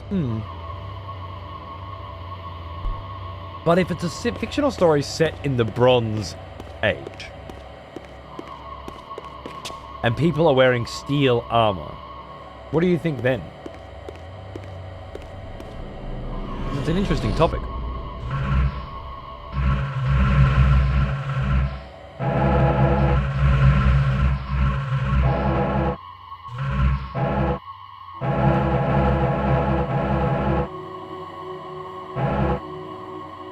We saw that one. We haven't seen this one. Early Kain concept art from Soul River 1. He looks like a fucking gremlin. I love it. Yeah, that's so cool. Definitely gremlin vibes. And they toned him back quite a bit, didn't they? Love the Tenet soundtrack. Yeah, okay. I should probably... I've got a much better like sound system and TV now. Maybe I'll enjoy Tenet the second time. No Wakas Anubis. Sleep well, man. Take care. I'll see you soon. A Japanese poster for Blood Omen Legacy of Kain, named Kain the Vampire in Japan. It's got like Helsing vibes, man. I love it. I want that poster.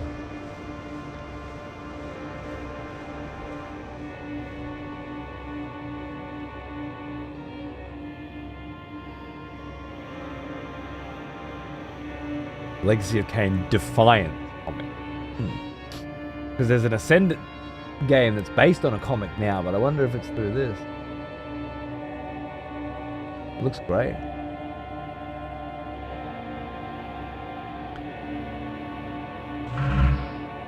Level 5 sword, XP 0. I don't think I clocked the whole game that there's a level on the sword up there.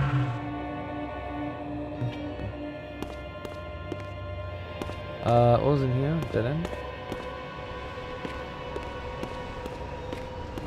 How'd you like the little meeting with Vorador? It was great seeing him again. I agree, yeah. There weren't any grand revelations, really. Just, oh, Yanos' body is still here. Go get the heart.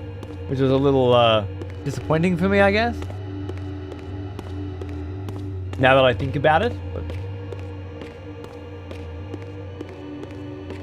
didn't have any answers for Raz and then sent him off on another fucking wild goose chase. But it was nice seeing him again. I wouldn't use Ascendants as toilet paper in an apocalypse. So strong feelings then.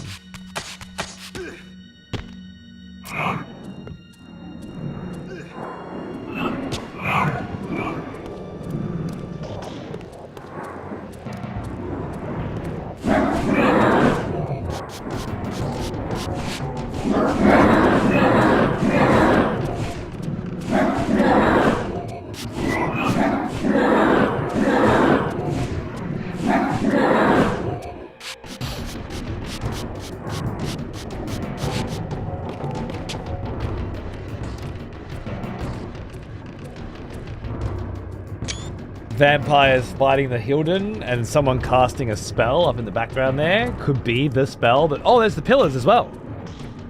I think it could be the spell.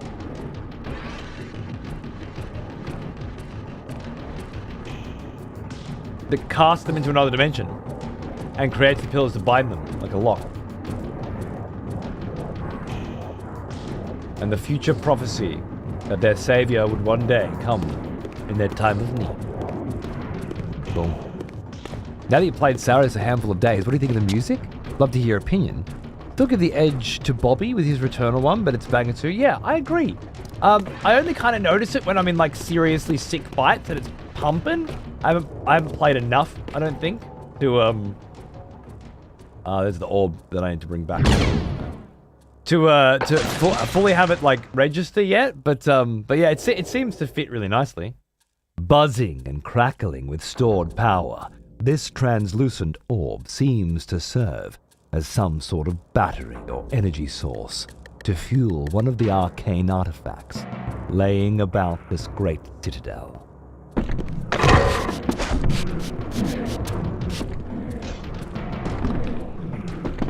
The pillars have a portion missing? I thought they were just connecting together, but you're right. It's the portion which determines the elements, right?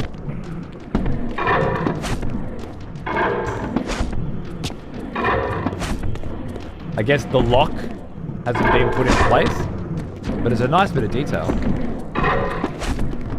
The lackluster role he had in Blood Omen 2, and learning he crafted the Reaver. Right, yeah. Okay. Why is learning that he crafted the Reaver cool?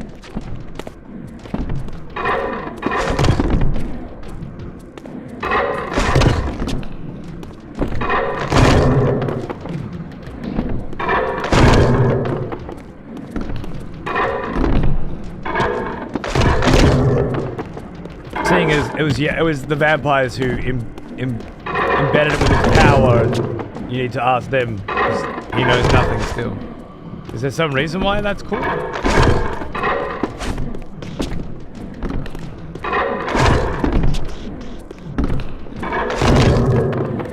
Also, his role in Blood Omen 2 was he was the leader of a vampire cabal that resurrected Kain.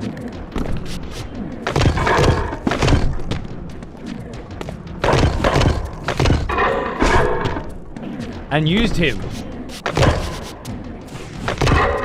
to defeat the leader of the Hilden army, right?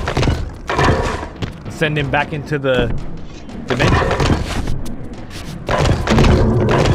But he was like running the underground vampire ring in a sweet-ass industrialized Hilden-powered future.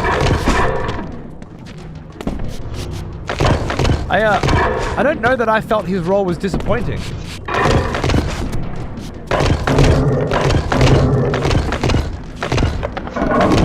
Nor do I feel like it was redeemed here with a picture of him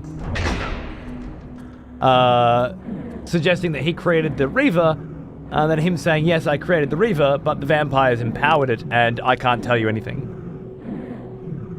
That's a very interesting take. I think I feel exactly the opposite about it. Hey, there's the vampires who were chosen to be Guardian. Is the significance here that one... Oh, it'd just be balanced. Yeah, balanced. Oh. Interesting though, Fusion. That we can have such wildly different takes to that. I wonder how much of this stuff was contested back in the day.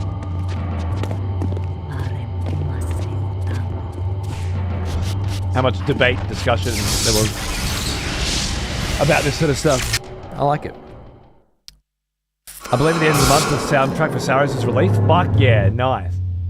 I imagine I'll be wanting to pick that one up. Oh good, another fight with more of the exact same enemies again. It's definitely a Legacy of Kain game.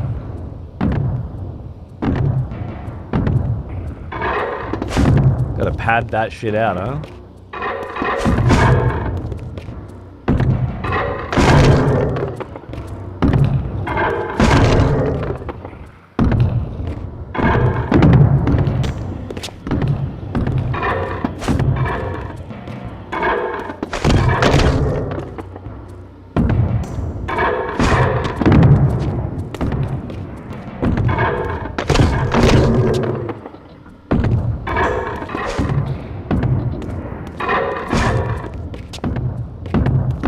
Somehow Vorador returned. Probably just because he got his head cut off in Blood Omen.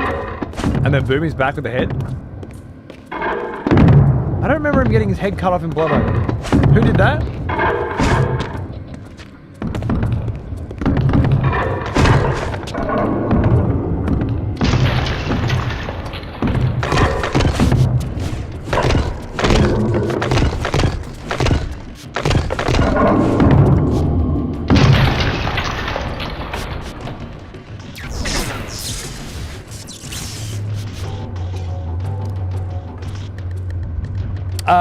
He was the leader of a vampire cabal, but he mostly stays in the background. He's just giving the orders, right? And set everything up. But I like that position for him. Shows up at the end, and you think he might have more to do, and it starts to get into that with his opposing ideology, but Kain cuts it so short with him being knocked out by the Hilden General, and that's the last we saw of him there. Okay. So I feel like that he didn't get the conclusion that he deserved in Blood Omen 2. That's fair. I appreciate that. I still think it's a lot more than what I've gotten from him in this. This feels like a participation trophy. Oh, Vorador, yeah, right. His whole mansion as well just doesn't seem like his mansion at all. It seems like he retrofitted Yanis Aldrin's mansion to add a little bit of his flavor to it. A statue of him in the front door, and down in the basement, 2 little emblems for him. But it was basically just ancient vampire stuff, so I don't know. I feel like he got more service done to him in Blood Omen 2 than he did here.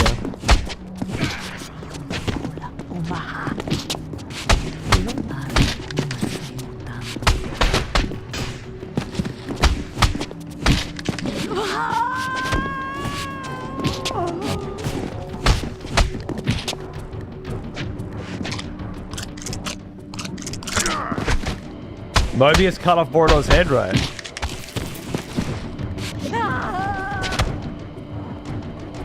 When you return to the future in Blood Omen 1, after you kill William the Just,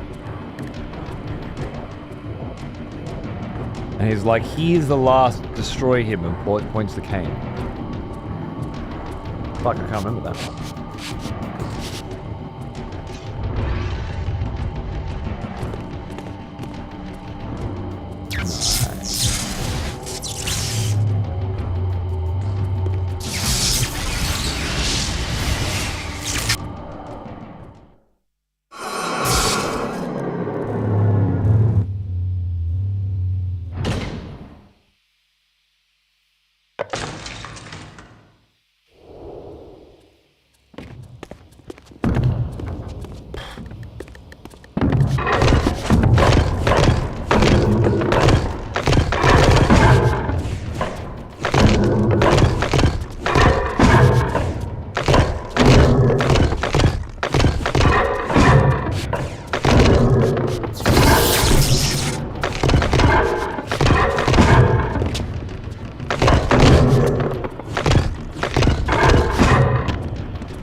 This one says I was confronted again with depictions of the vampire's champion. Oh, I see. The bearer of the Reaver Blade. And here too was his Hilden adversary, with blazing eyes brandishing a flaming sword. 2 heroes locked in combat which only one would survive.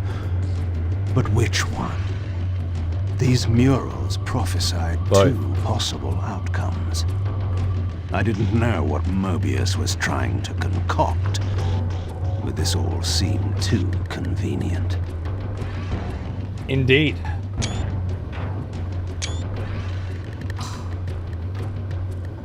Maybe his head just grew back?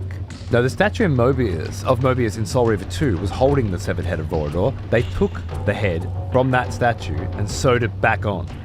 Thanks, Condi. That is legitimately the explanation for how he was revived. Okay. I feel he didn't get it to do enough. While I do agree, it feels like, yeah, Vorador's here. At least he got a little more development with his role as the crafter, despite not knowing of the magic that binds it. But it shows more of his role as a vampire disciple and his loyalty to the vampires, even if it's just a mural. Plus, seeing him just stowing away in his mansion again was amusing. Fair enough. It didn't hit me the same way, but I can certainly see how. I appreciate you explaining it.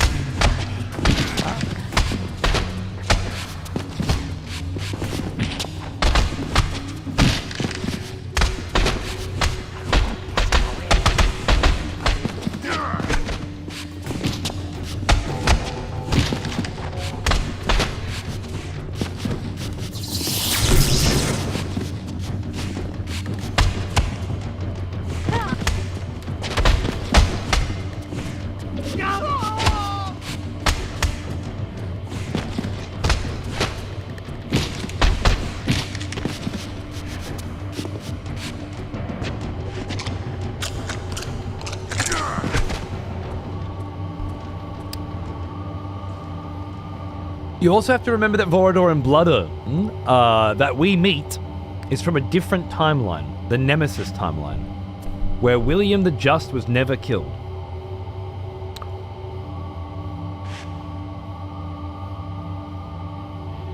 In the Nemesis timeline, Vorador has grown complacent in decadence.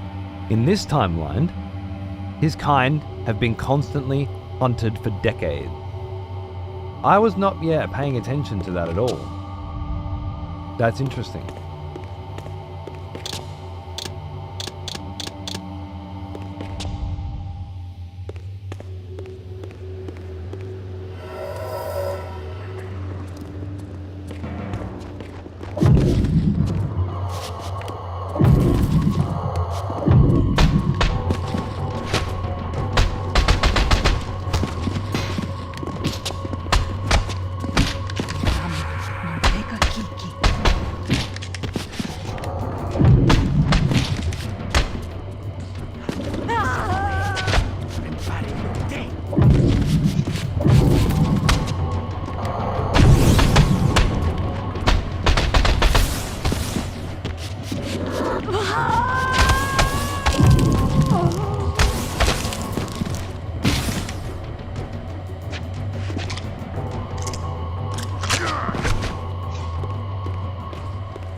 I feel like I've spent the last few weeks of my life inside one of these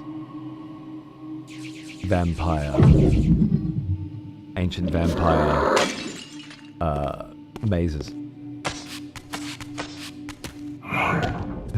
Been through them with Raziel, then with Kain, then with Raziel, then with Kain, and then one with Kain that Raziel's not been to, and then through about 5 of them with Kain. And it just feels like like so much of the game is inside this hallway for like the midsection of this game. Not even necessarily a bad thing, it just feels that way. Oh, I didn't check down that hole.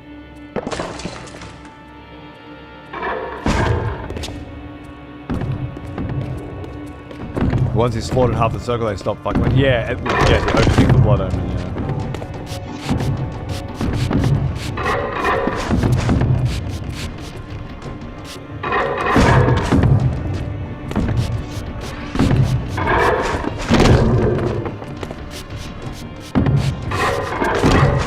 Thanks for chiming in, Fox.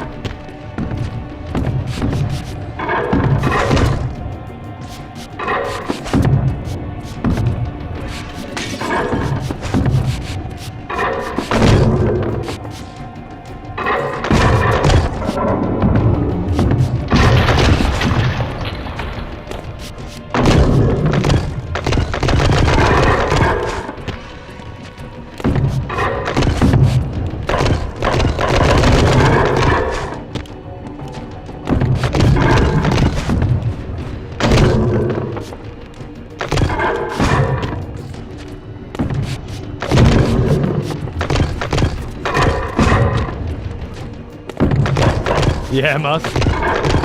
It's a lot easier with the hold left trigger to show you where to go. I don't know if that was in the original game. I doubt it. Bro, how many fucking hits do I need to get into you? And why?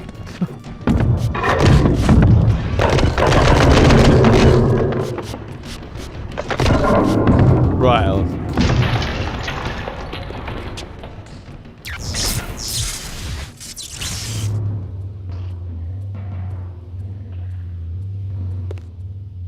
He certainly could have. If I go back down here, just looking for secrets, I guess. Will I find one? No.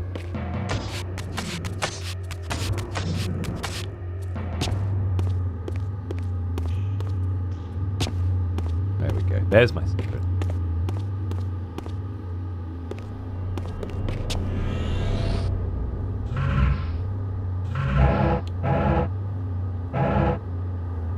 Storyboard for Blood Omen Legacy of Kain's end sequence.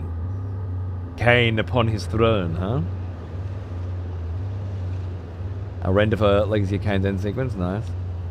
Yeah. Must have been hard back in those days. Just have someone draw this and then turn it into that. And be like, yeah, this is better.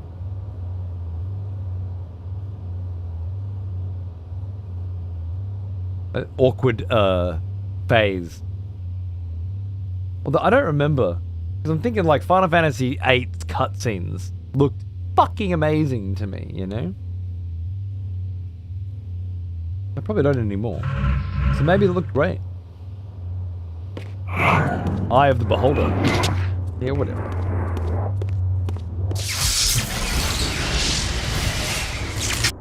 Glad I got the feel for it down. It's not as labyrinthine as it looks. Because there's only one way to go. So it's about figuring out where not to go.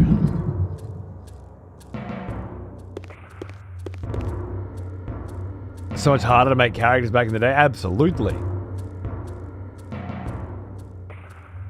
But when you have the concept art like that to reference it, it just feels like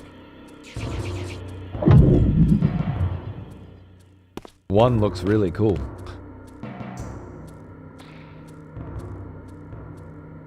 Hey Toulouse, how are you? Thank you.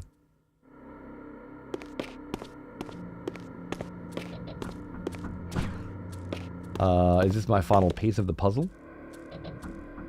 With this fourth and final fragment, the balance emblem was complete. Oh shit. I now had the means to unseal the mysterious chamber at the heart of the Citadel. Oh. Big moment.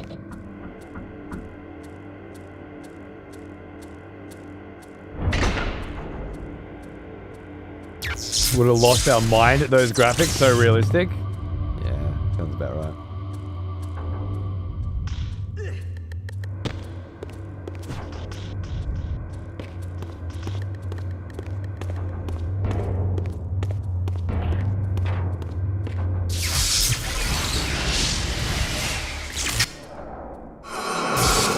We're back. Back out of the maze. I still remember exactly where to go and exactly where I was, which is a great sign of how far we've come.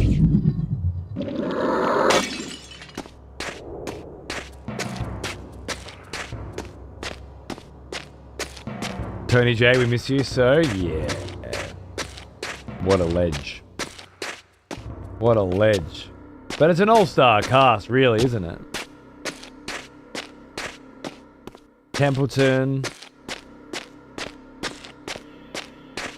Auburn? Did I already go that way, maybe?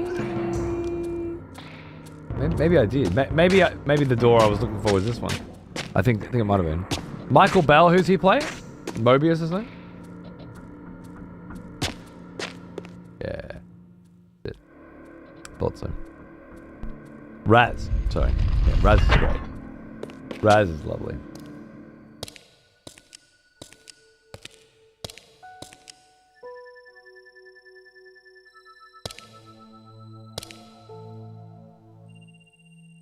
For my ancient ancestors, the dark gift was clearly a curse, damning them to a kind of spiritual purgatory. But why were they compelled to seal this chamber so securely? Perhaps the lock was not meant to keep intruders out, but to imprison something within. Kain, scion of balance, savior of Nosgoth. What is this? Your arrival is foretold. The fates have willed it. Is that so? I am the oracle of your ancestors. I can provide the answers you require. You needn't speak. I know your mind. You seek knowledge of your creature Raziel. This I can offer, if you will look. He has found the body of Janus Ordrum. He journeys now to Avernus Cathedral to seek the Heart of Darkness. You know what this means. And why would I trust your prophecies? These events are already written just as you feared. You're damn right it is. But there is still time. He can be stopped. If Avernus is in flames, Raziel is 5 centuries beyond my reach. I was gonna say. I may aid you in this regard as well. My first question was, Raziel's on his way now? To the very hour that Raziel arrives in Avernus. Perfect. This task is yours to carry out, since it was you who made him what he is. When you are ready, you may pass through. I knew, of course, that this oracle was not to be trusted. I've trusted oracles In the before. end, what choice did I have? Whoa. Okay. First of all, 2 of you fucking Legacy of Kain fucking prick dogs don't remember this scene? Is it possible that it was cut in the original and added to this version? The description of the final piece of the emblem.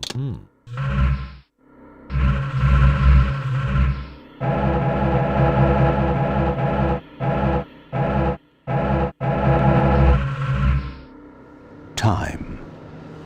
At times, my magic extends into the very exotic disciplines, such as the manipulation of time. I am able to slow time down, so I can move about quick as a wolf, while all others move as though they were mired in mud.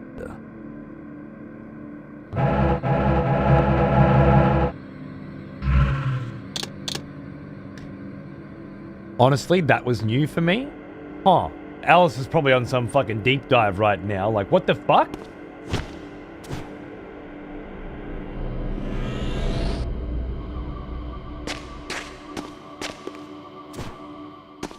That's a very, Ouroboros-y looking fucking doorway that's glowing. Maybe? I remember him finding the well, but I don't remember the Elder God talking to him.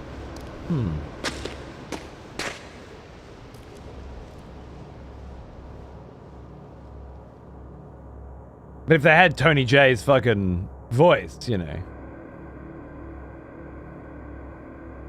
Sure, Chaos. It must be that. You need to get 1,000 kills. This door is very interesting because this makes me wonder what this room was for originally. So the Elder God, who is clearly omniscient, in that for him, Raziel is on the way to Avernus now. But as Kain said, I'm 5 centuries too late. It happened 500 years ago. But the Elder God's able to move us through that, which is very, very cool.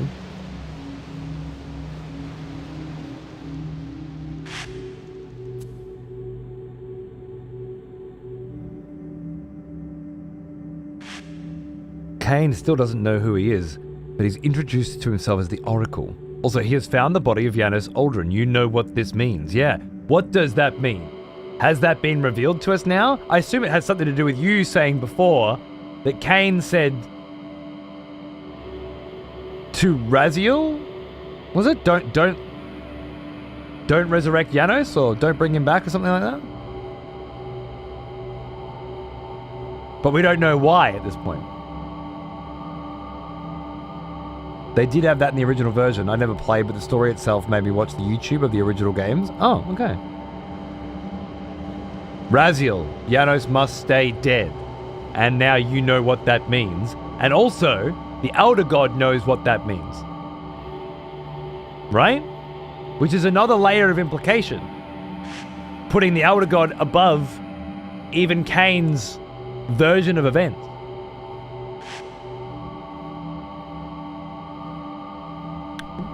Very exciting stuff.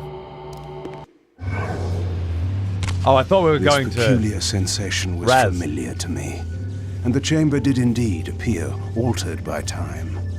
In this regard, at least, the Oracle seemed to have been truthful. I have delivered you faithfully to the very hour you desire. You know what must be done, Kain. There is only one way to prevent Raziel from doing great harm. He is not my enemy. But you are his. Look at that face. I love it.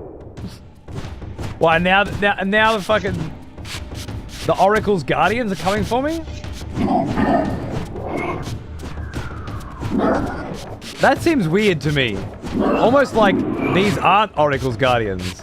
Maybe they're Hilden spirits that haven't found a corpse or something.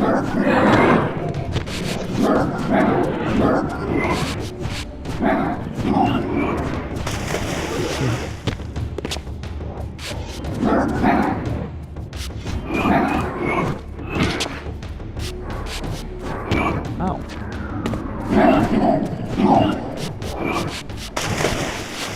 Stop fucking going for a dip, mate.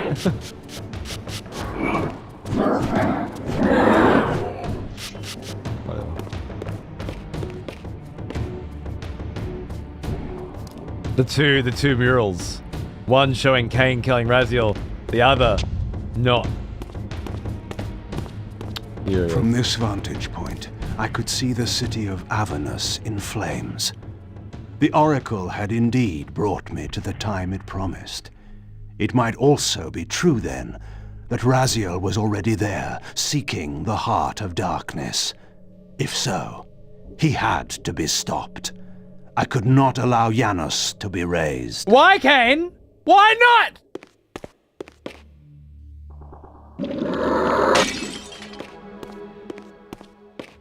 Why are you gonna do me like that, bro?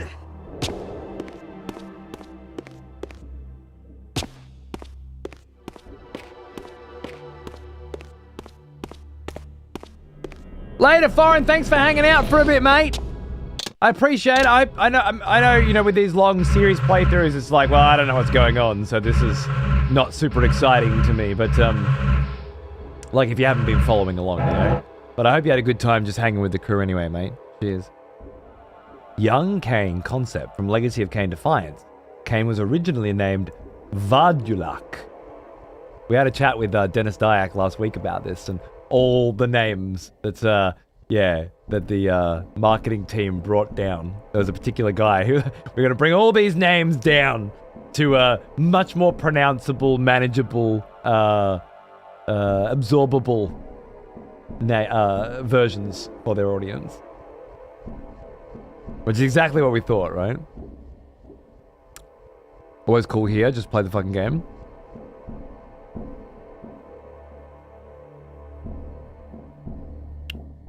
Fuck yeah. I feel like that's a compliment. But in 15 years, it's the first time it's been a compliment. Like, I read those 5 words and they hit me as an insult, right? But I don't think that's how you meant it. Kain's beast mode.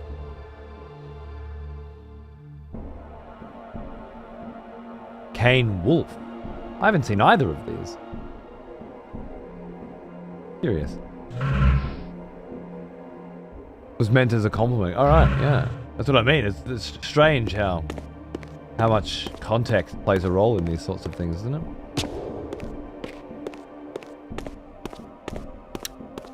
Legacy of Vajulak sounds way worse. I'm glad they went with Kain. Yeah, I get it. It's a shame, I think, that we live in a world where that is true, when we could have lived in one where it wasn't, and we used to think that our language and appreciation of such things has gone from Shakespearean to this.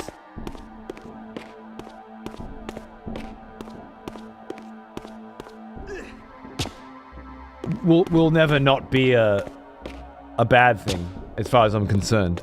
And yet, I feel exactly the same way. Kain sounds way fucking cooler than Voljulak, or whatever the fuck they ended up going with.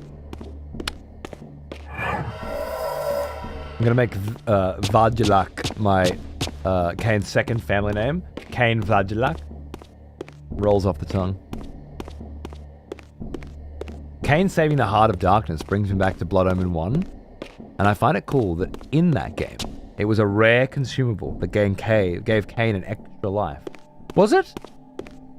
I remember finding it 2 seconds after I started the game, and then finding 500 of them throughout the course of the game.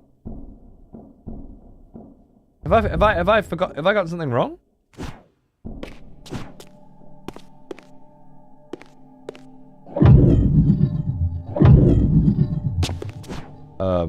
I don't know what you want from me. I've forgotten something. What have I done wrong? But there are now 2 versions of Kain in this time period. Oh. It also means there are 2 Kains now occupying the same time. At the same time. Wait, really?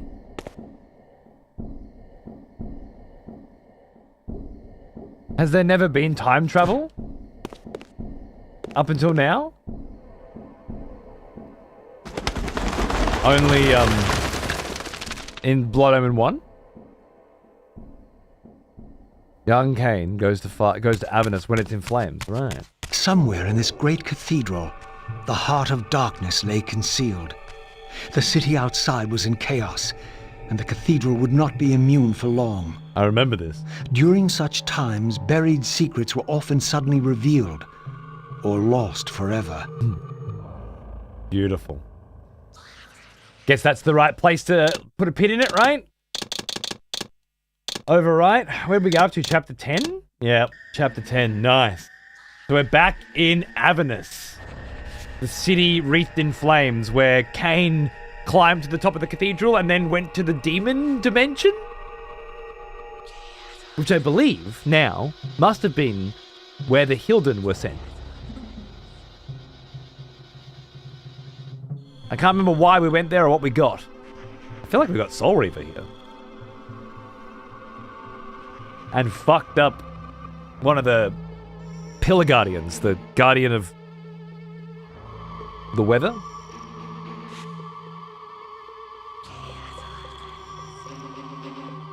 There has been, but Kain hasn't occupied the same time period as himself beyond in Soul Reaver 2, when he was there at the corruption of the Pillars. When he was... Oh, right, yep. But Kain picked up Soul Reaver, there you go, nice. The Dimension Guardian, yes, that makes sense. Got Soul Reaver, Dimension... He went to heaven and hell, right? At the time, is what I thought.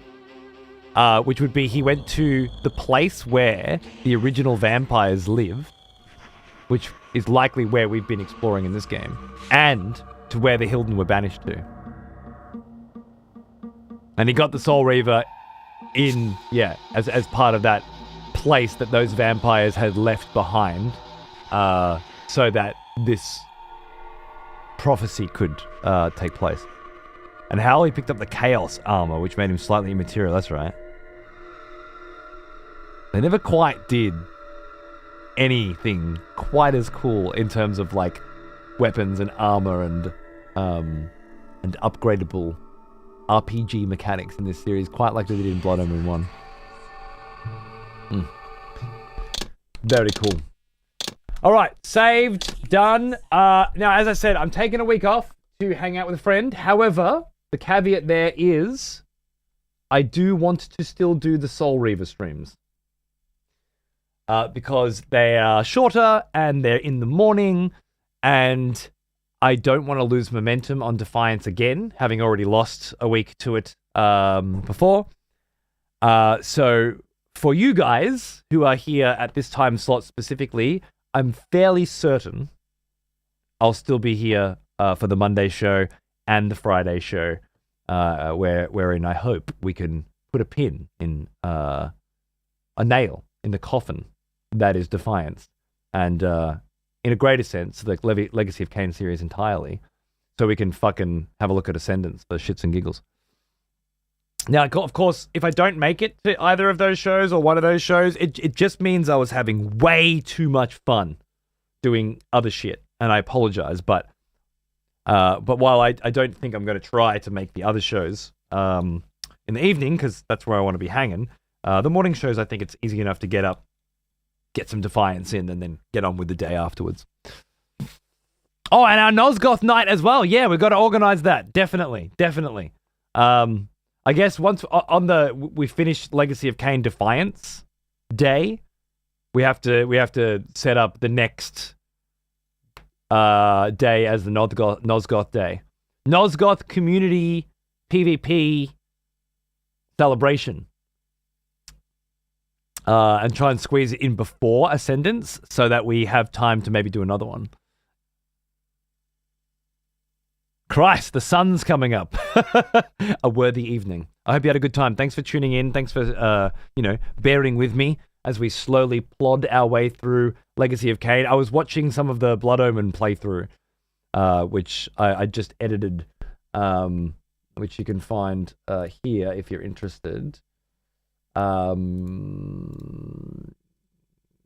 There. And I was talking about maybe not doing this series in this time slot, and how maybe I switch between the two time slots. I don't know. At the time, I had no idea how I was gonna run the schedule or run this series playthrough, and now I'm fully confident that this is the way to do it. I know it's like a smaller audience, and some of the people on the late shift can't make it, but I don't get to do a lot of stuff on this schedule with you guys. Anywhere near as often as I'd like to, and I think relegating it to the sort of the legacy playthroughs is I think it's the right way to do it, because then I've still got 4 days a week to work on whatever new shit's coming out and whatever needs to be done, and I don't feel like I ever have to sacrifice that part of the brand and the vibe just so that I can get an old playthrough in.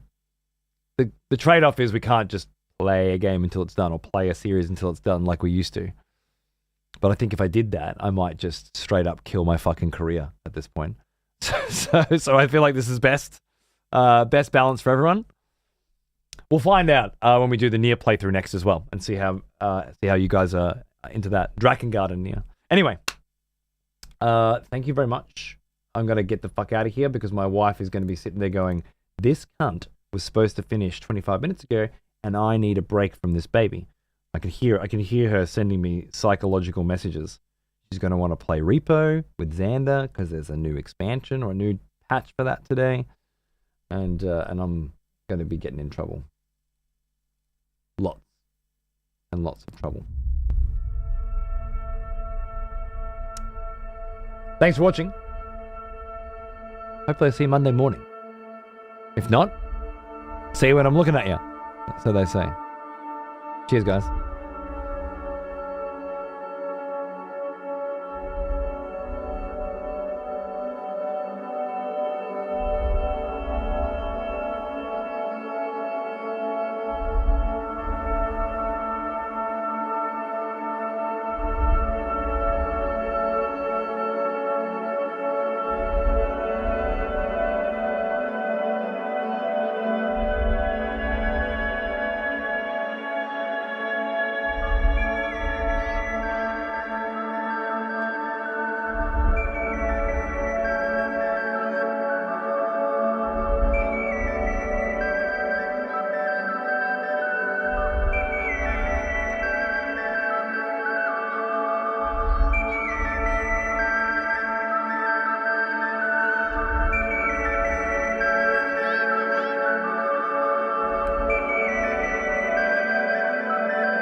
One more thing I forgot to mention.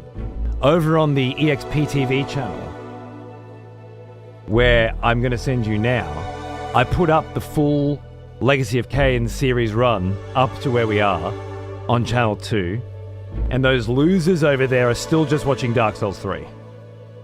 So I'm just saying, if you want a chance to get over there and get a little Soul Reaver whatever going, you know, maybe now's the time to use some of those channel points you've been saving to lock it on Legacy of Kain. Just saying. Just saying. Up to you.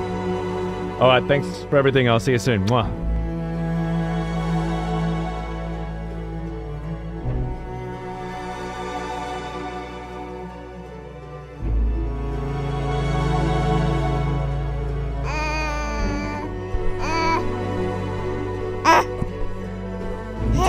You tell him. Yeah, you tell him what you think about it all. Yeah? You say, yeah, that's right. You say it. You tell him, I'm here, and I'm going to stay here, and nobody can tell me where to go. Yeah. Good on you. I reckon they know now.